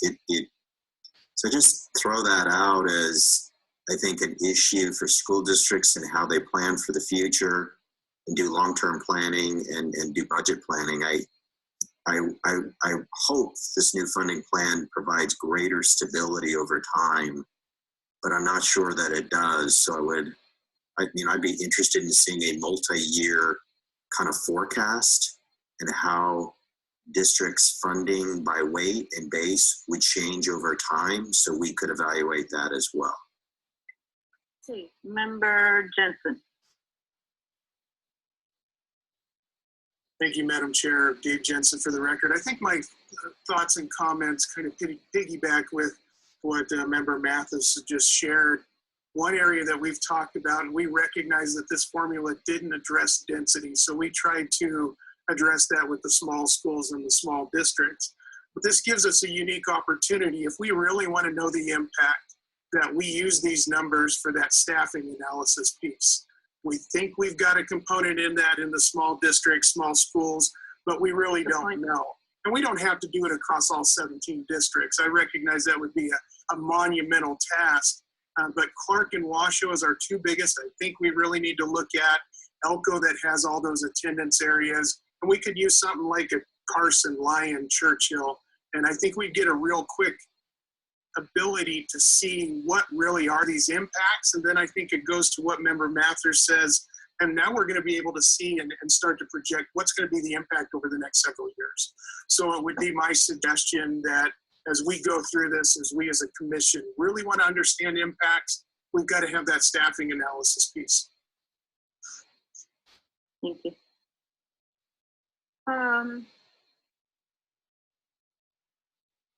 Any other questions?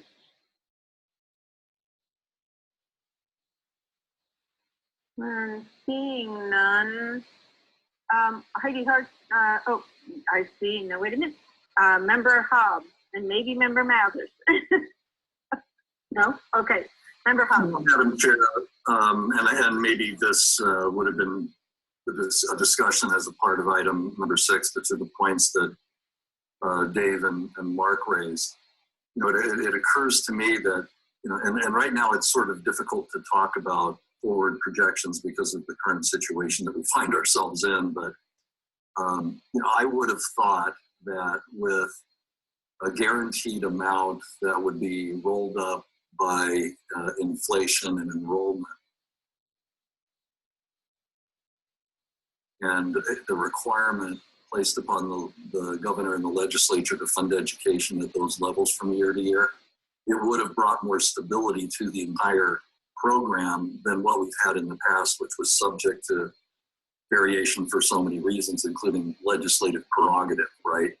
So, I mean, at my heart, I believe that you would see more stability going forward with the Pupil-centered funding plan for that reason alone. Again, notwithstanding what we're going through at the moment. And I do think too, as we reduce the number of moving parts in the formula and actually have one that we're focused on and feel a little bit more confident about, the ability to run, as Dave suggested, some sensitivities for some selected counties under different growth sets of growth assumptions, and even in terms of recovery from the current financial environment, is something we could absolutely do, and I think it's something that we probably should get a feel for. Again, just a couple of comments in response to what both Dave and Mark said.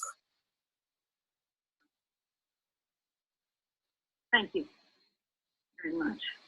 I guess this is actually a question based on this last presentation. One of the first things Mr. Kirkpatrick said and referenced the reporting and monitoring group making some recommendations, hoping that this process would be not a heroic effort on the part of the district. And Member Johnson alluded to that it was actually less arduous perhaps than he had feared it would be.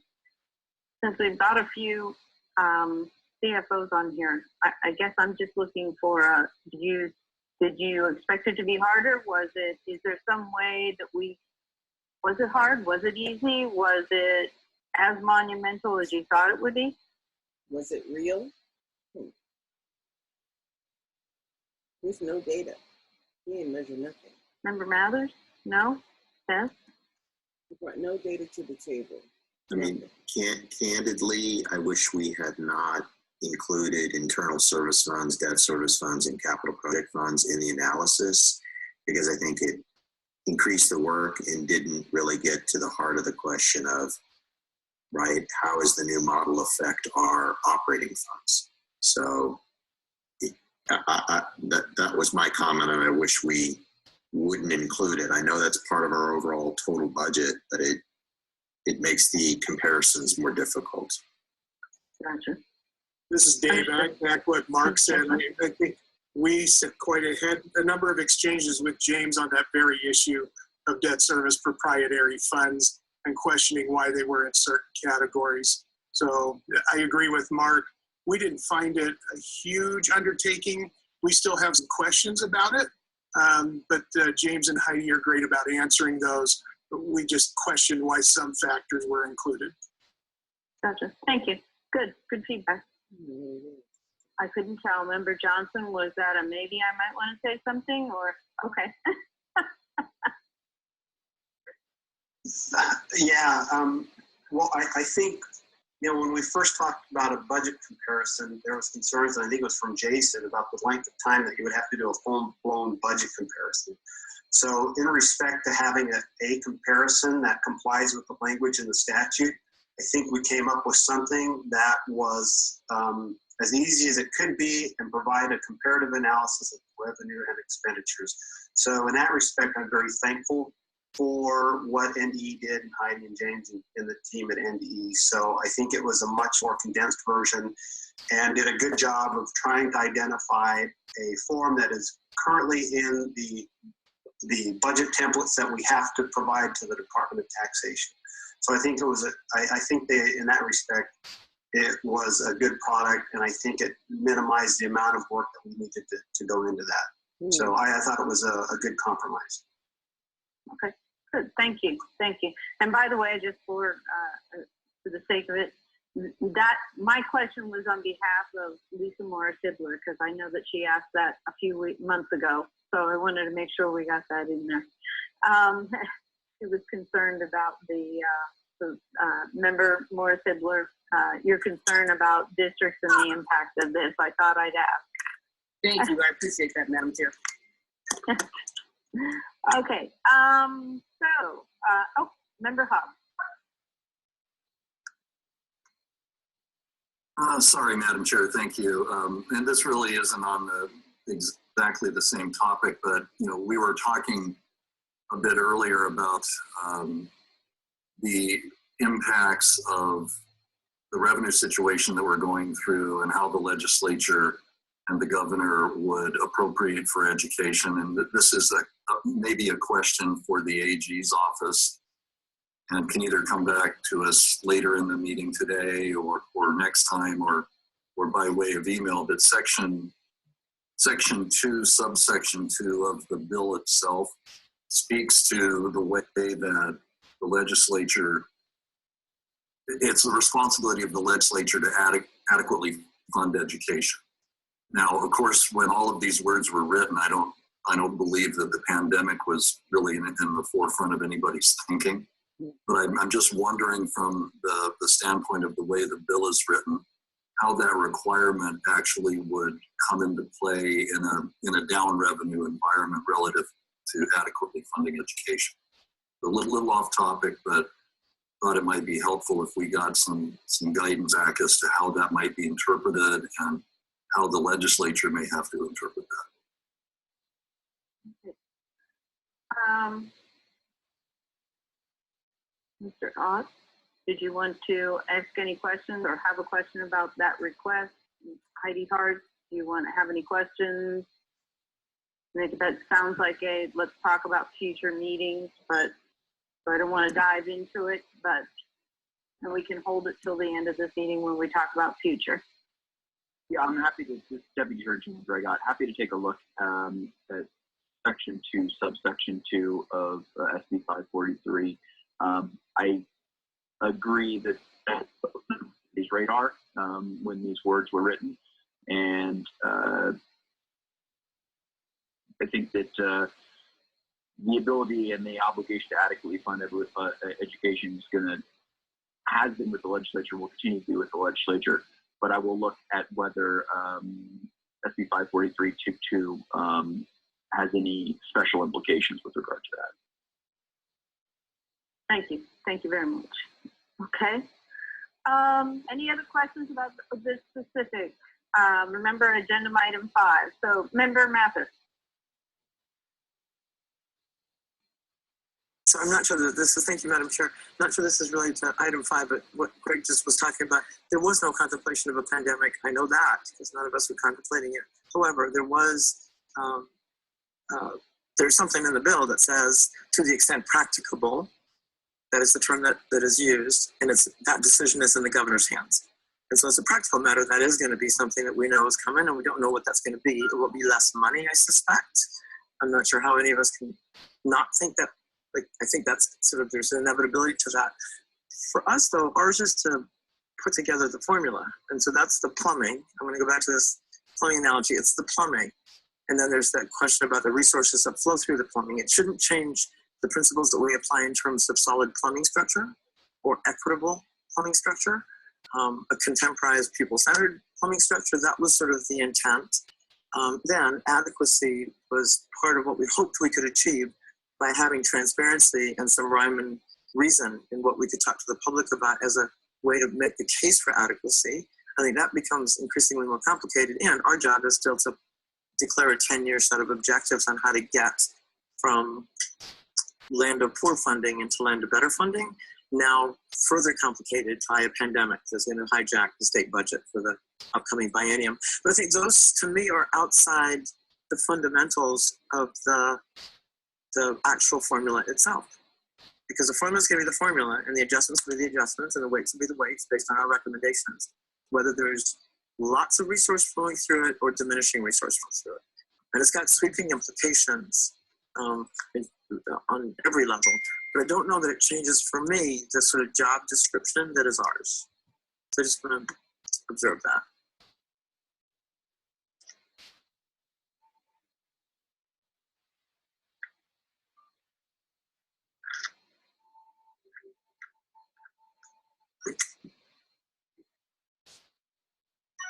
No one's talking.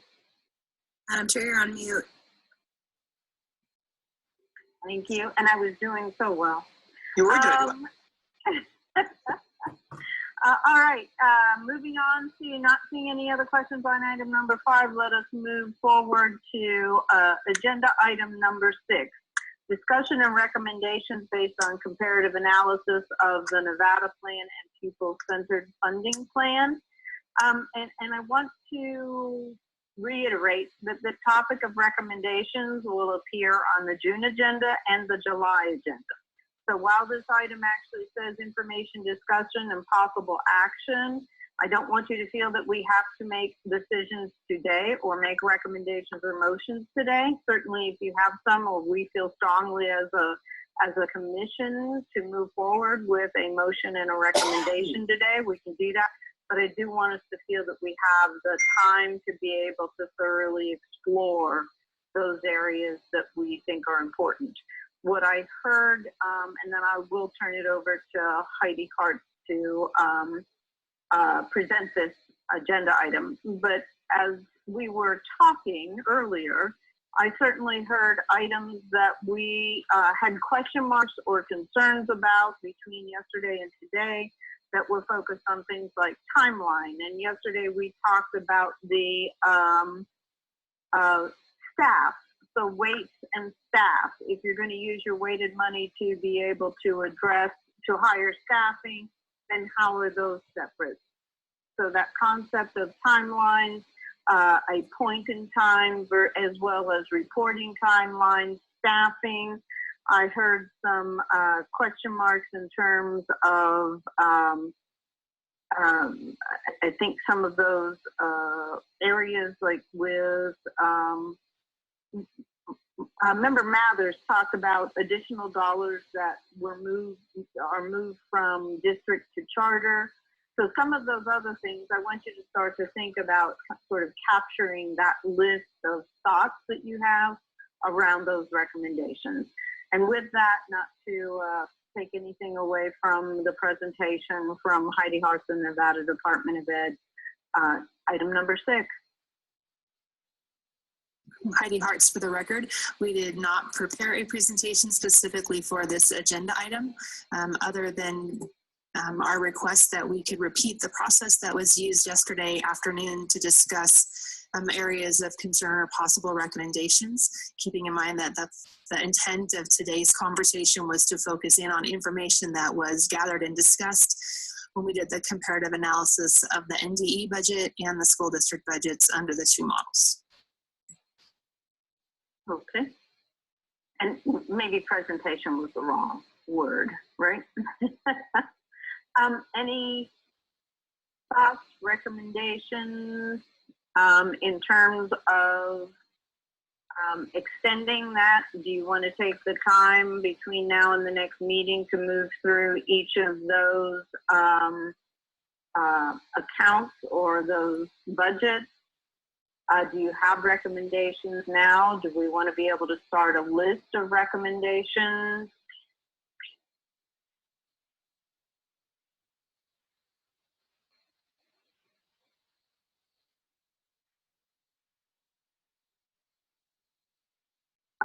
Member Huff.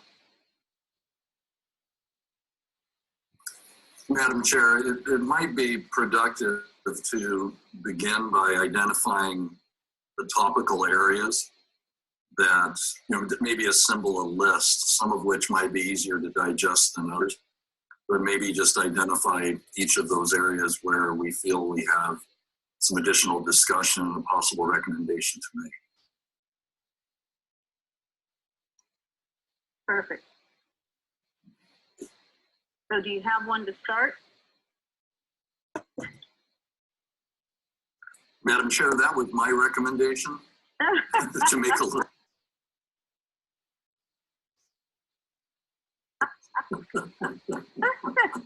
Nicely done, nicely done. But I have a feeling there'll be other recommendations, and then I may join the party.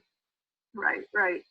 Okay, let's go ahead and I'll start to try to capture some along the way. I see Member Mathers, I see Member Johnson, and I see Member Jensen. So Mathers, Johnson, Jensen, how's that?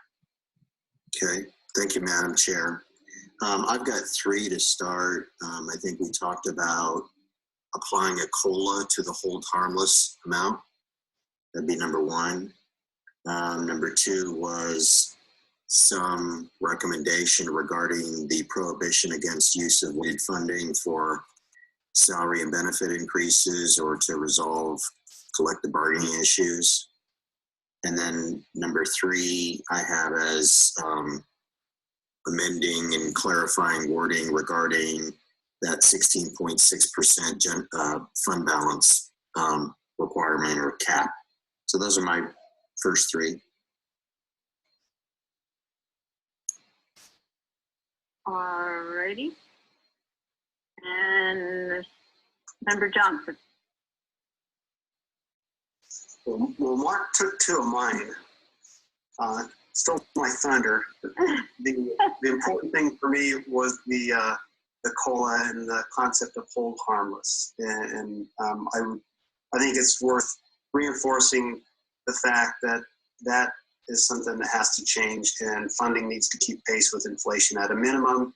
If we're truly going to meet adequacy, coming up to an inflation index should be the minimum level of growth, because we have to exceed that in order to get to an adequate level of funding. The other things that I thought that we, and I don't know if they're recommendations because I don't know that everybody feels the same way, but we don't have a density factor in our current formula. And I don't know if that's something that should be included or not. I think it at least should be a recommendation that we consider it. We also needed to have some sort of discussion and perhaps recommendation about what do we do with additional funding and how does that cascade through the formula? Does it go to weights first? Do we, is it proportionate? Do we fund one greater than the other weight? And I also would like to, I'm assuming we're going to have discussions and recommendations about adequacy and additional revenues. That's all part and written into the statute. But I also think we need to discuss whether or not the weights are applied to the base or adjusted base. And at that point, I'll let somebody else chime in. Go ahead. Member Jensen. All right, so echoing the COLA and the hold harmless and the weights applied to base or adjusted base were on my list. We had a presentation yesterday on at-risk, but we didn't really make any determination on where we're gonna go with the definition of at-risk. So I think that needs to come back to us. The other thing is I look at Dusty, we haven't seen the charter analysis yet. I think that's going to be important for us to have a look at, and I know that that's being worked on, but it would be beneficial. And then the last two things are things you've already heard, both Mark and I state. I really would like to see the application of this to the staffing, even on a select few districts. And then can we look at this, and it would just help me in the lens that I look through it, if we're able to exclude the proprietary debt service funds. That would help with my comparison. Given the simplicity of the formula and what we went through, it should be simple, and I think the CFOs could make that adjustment in a matter of moments. That's all I had, Madam Chair. Okay, great.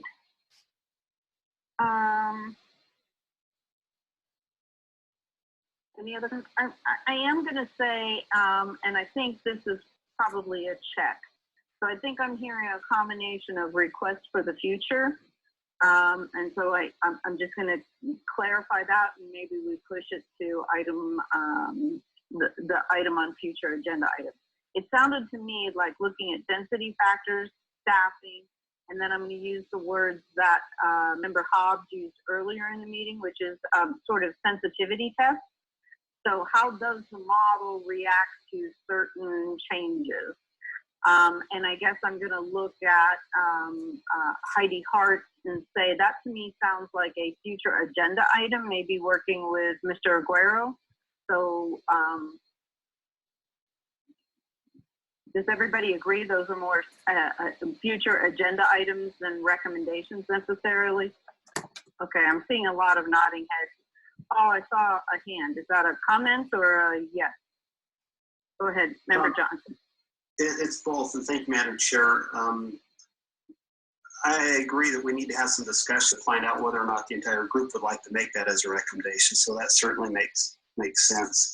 The other thing that we had talked about as well is student count, whether that remains on an average daily, whether funding is done on a fluid basis, or whether it's back to account day because we can't change our expenditures if students move from category to category.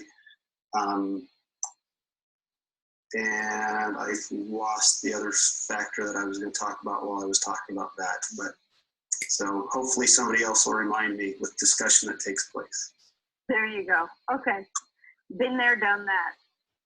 And I'm going to suggest that some of the recommendations, and I've been calling what you're calling a student count, or those timelines, because I recall conversations way back in when we were all young, in October, November, about reporting, and I'm not close enough to the CFO world to remember which dates were out of whack, but you were supposed to be reporting something before you actually had final numbers in the SB 543.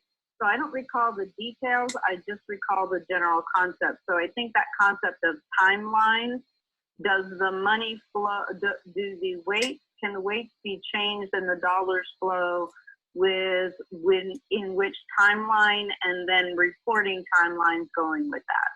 So I think that whole concept of timing is something that is a kind of an item. And I'm looking at anybody, if you have a comment or a disagreement, then this would be the time to share. Member Johnson. Yeah, Madam Chair, I think that's very astute, and I appreciate you reminding us about that, because the timelines with the budget decisions and staffing decisions don't line up. And one example is the fact that we have to let all our certificated staff know whether or not they have a job in May, and then we submit a final budget in June. That to me is called for the horse. So I appreciate you reminding us of that. I love it when I pay attention and I remember all at the same time. Okay. So where and how additional funding flows, that seems to me like a set of recommendations.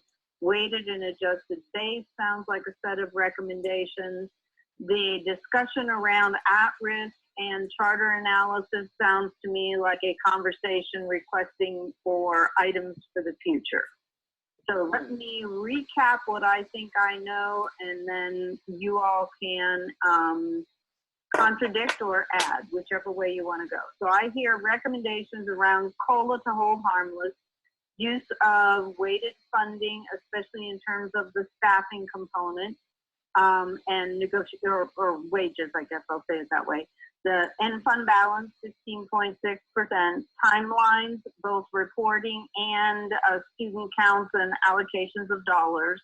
Additional funding, where and how does that come in? Does it get added to the weights? Does it get added to the base?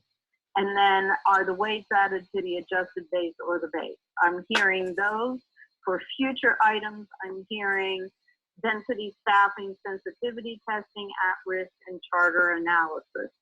Does anybody want to add? And technically, we should be talking about future items. I mentally hear Greg telling me that's a different agenda item. So if we can stick to recommendation topics, that would make us stay on the current agenda item. Not seeing anybody. I'm going to give Heidi Hart and the department, Nevada Department of Education. Do you have anything to add to the recommendations list that maybe, I think you had on your presentation yesterday, a couple of items that we may or may not have identified in the last couple of minutes. So should we add those to our list? Heidi Hartz, for the record, yes, during yesterday's presentation, we had identified some concerns previously expressed by members of the commission. And so I think it would be prudent to include those into the comprehensive list that perhaps the commission wants to look at the June meeting. Perfect. And that'll be your task to combine these two lists, yes? Heidi Hartz, for the record, yes. Okay, great. Is any other, Member Jensen. Madam Chair, I just wanted to check on at-risk. Did we have that as a recommendation or a future agenda item? Future agenda item, which could then turn into a, yeah. Yep. And it could be, my assumption is what you were asking is to revisit that conversation we had yesterday, which could turn into a recommendation, but first a future presentation and then recommendation. Okay? It might be a twofer. All right, any other? Already not hearing any other discussion on item 6. Let us go forward to the next item, which is future agenda items. So hitting those, I'm color coding at this end. Now that we are at any other future agenda items that you would like to add to this, density staffing, sensitivity testing, at-risk, and charter analysis. Member Casey. Thank you, Madam Chair. Member Casey, for the record. When we dive into a lot of the stuff I had written down, we kind of covered in the last agenda topic. So as far as future agenda items, when we dive into the charter analysis, there's a few things I think we should have a discussion on. Number one would be hold harmless for charter schools and as that pertains to charter schools. This next is, as we do the charter analysis and we look at the budgets, I think it would be wise to have a conversation about this idea that all the charters are lumped in as if they were in one district.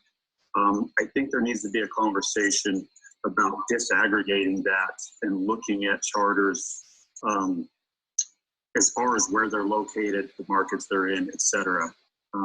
There's a lot of differences between rural charters and charters in Washoe County versus charter schools in Vegas. And I think that needs to be a topic of discussion as it pertains to the formula. And let's see if I have any other items. I think that's all I have under that portion of the analysis. Thank you. Okay. Any other future agenda items? I know that there was a Member Mathers. Thank you, Madam Chair. I want to go back to this question of the initial weight, the starting weight, and whether it includes base funding districts choose to provide for the weighted categories currently or not.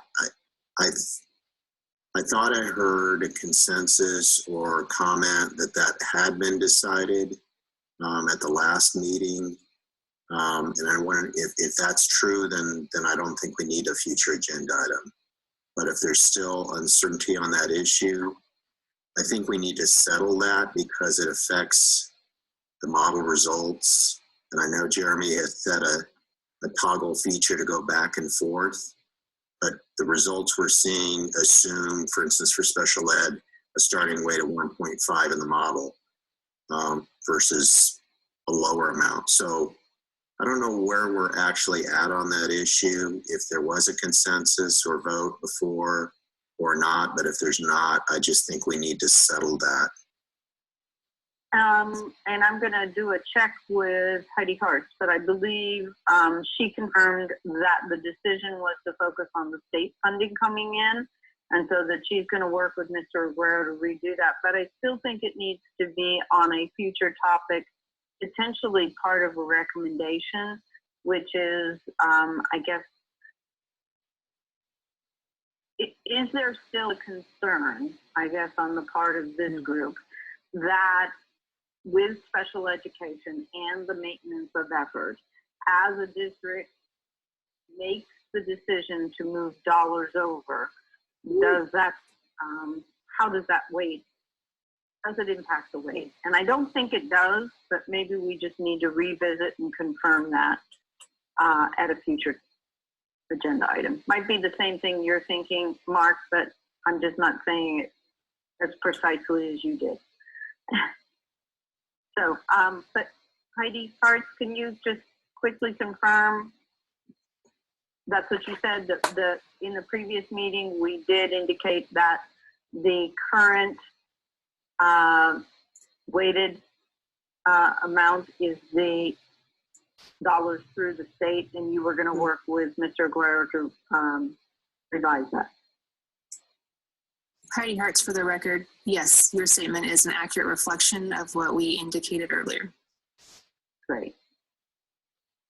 All right, any other conversations on future agenda items? Okay, I actually think a lot of this will be great conversations for the June meeting. With that, seeing no additional, just because I don't, not that you need to make a comment, but always on future items, Heidi, I like to look to you to make sure that I've addressed all the items that you had on your expectations for the next meeting as well. So any future items that you wanted to note other than those noted by the commission? Heidi Hartz, for the record, I'm not at this time, Madam Chair. Okay, thank you. All right, in that case, I believe we are, oops, I see a hand. Member Jensen. Madam Chair, Dave Jensen for the record, more of just an inquiry. During our planning meeting, we began to consider whether June will be in person or whether it'll be interactive. Do we have a general idea of at what point we'll make that decision for planning purposes? You know, oh, good, thank you. This is Jessica Todman for the record. Right now, the emergency directive that allows us to hold virtual meetings is in place through May 30th. So we'll be anticipating an update from the Attorney General's office or the Governor's office regarding whether that will apply through June. And we will keep you updated. Anybody willing to have a crystal ball on the record? Don't answer that. At any rate, okay, Dave, my guess is the last week of May we'll have some guidance on whether it'll be virtual or face-to-face, and then we can kind of get together on if we're able to come together face-to-face, perhaps we think about a north-south, so folks don't have to fly too much. And I would also add that, of course, the commission may always meet virtually. The directive would apply to whether we have space for members of the public to attend. Right, right. Okay. Any other questions? Future meetings? All right, in that case, Jessica Todman, public comment number 2. Thanks, Madam Chair. At this time, we have not received public comment for number 2, and I'm going to take a personal liberty to embarrass Heidi and let you all know that she shared her birthday with you today. You know, I hope that you're going to, I personally think everyone in the world should have a birthday month, or at the very least a birthday week. So Heidi, I hope you have a birthday weekend at least. So enjoy, that's very nice. As always, excellent presentations both yesterday and today. So happy birthday, Heidi. I will forego having all of us sing happy birthday to you. Madam Chair, thank you on both accounts. All right, in that case, unless anybody has any comments or questions or thoughts, I believe we are prepared to adjourn this meeting. Thank you for great information. So thanks, always good. Take care. Thank you. Well. All right.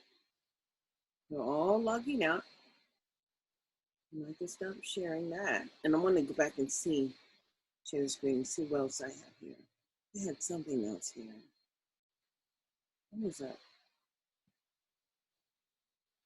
I don't know if this is it. This was the Nevada plan, but this is not exactly what I was looking for. It's all the way, there's a definition for the federal use of money, but they didn't cover it.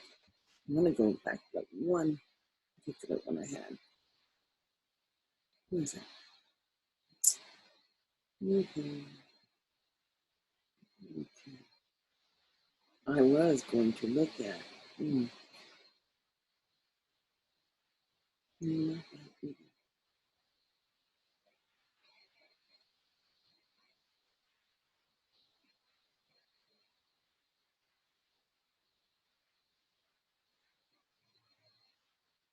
Well, I guess that'll be it. Well, we have to understand that there's a moral responsibility to ensure that the targeted students who are generating those federal dollars actually get some services. And not one time did they even talk about those children.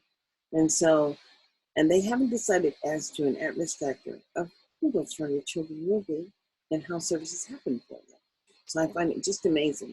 But, know that, there are resources that they claim that are online for everyone to read and to understand how Nevada is actually meeting that federal Title I requirement. And if you don't feel that they are, then that's when your voice needs to be heard.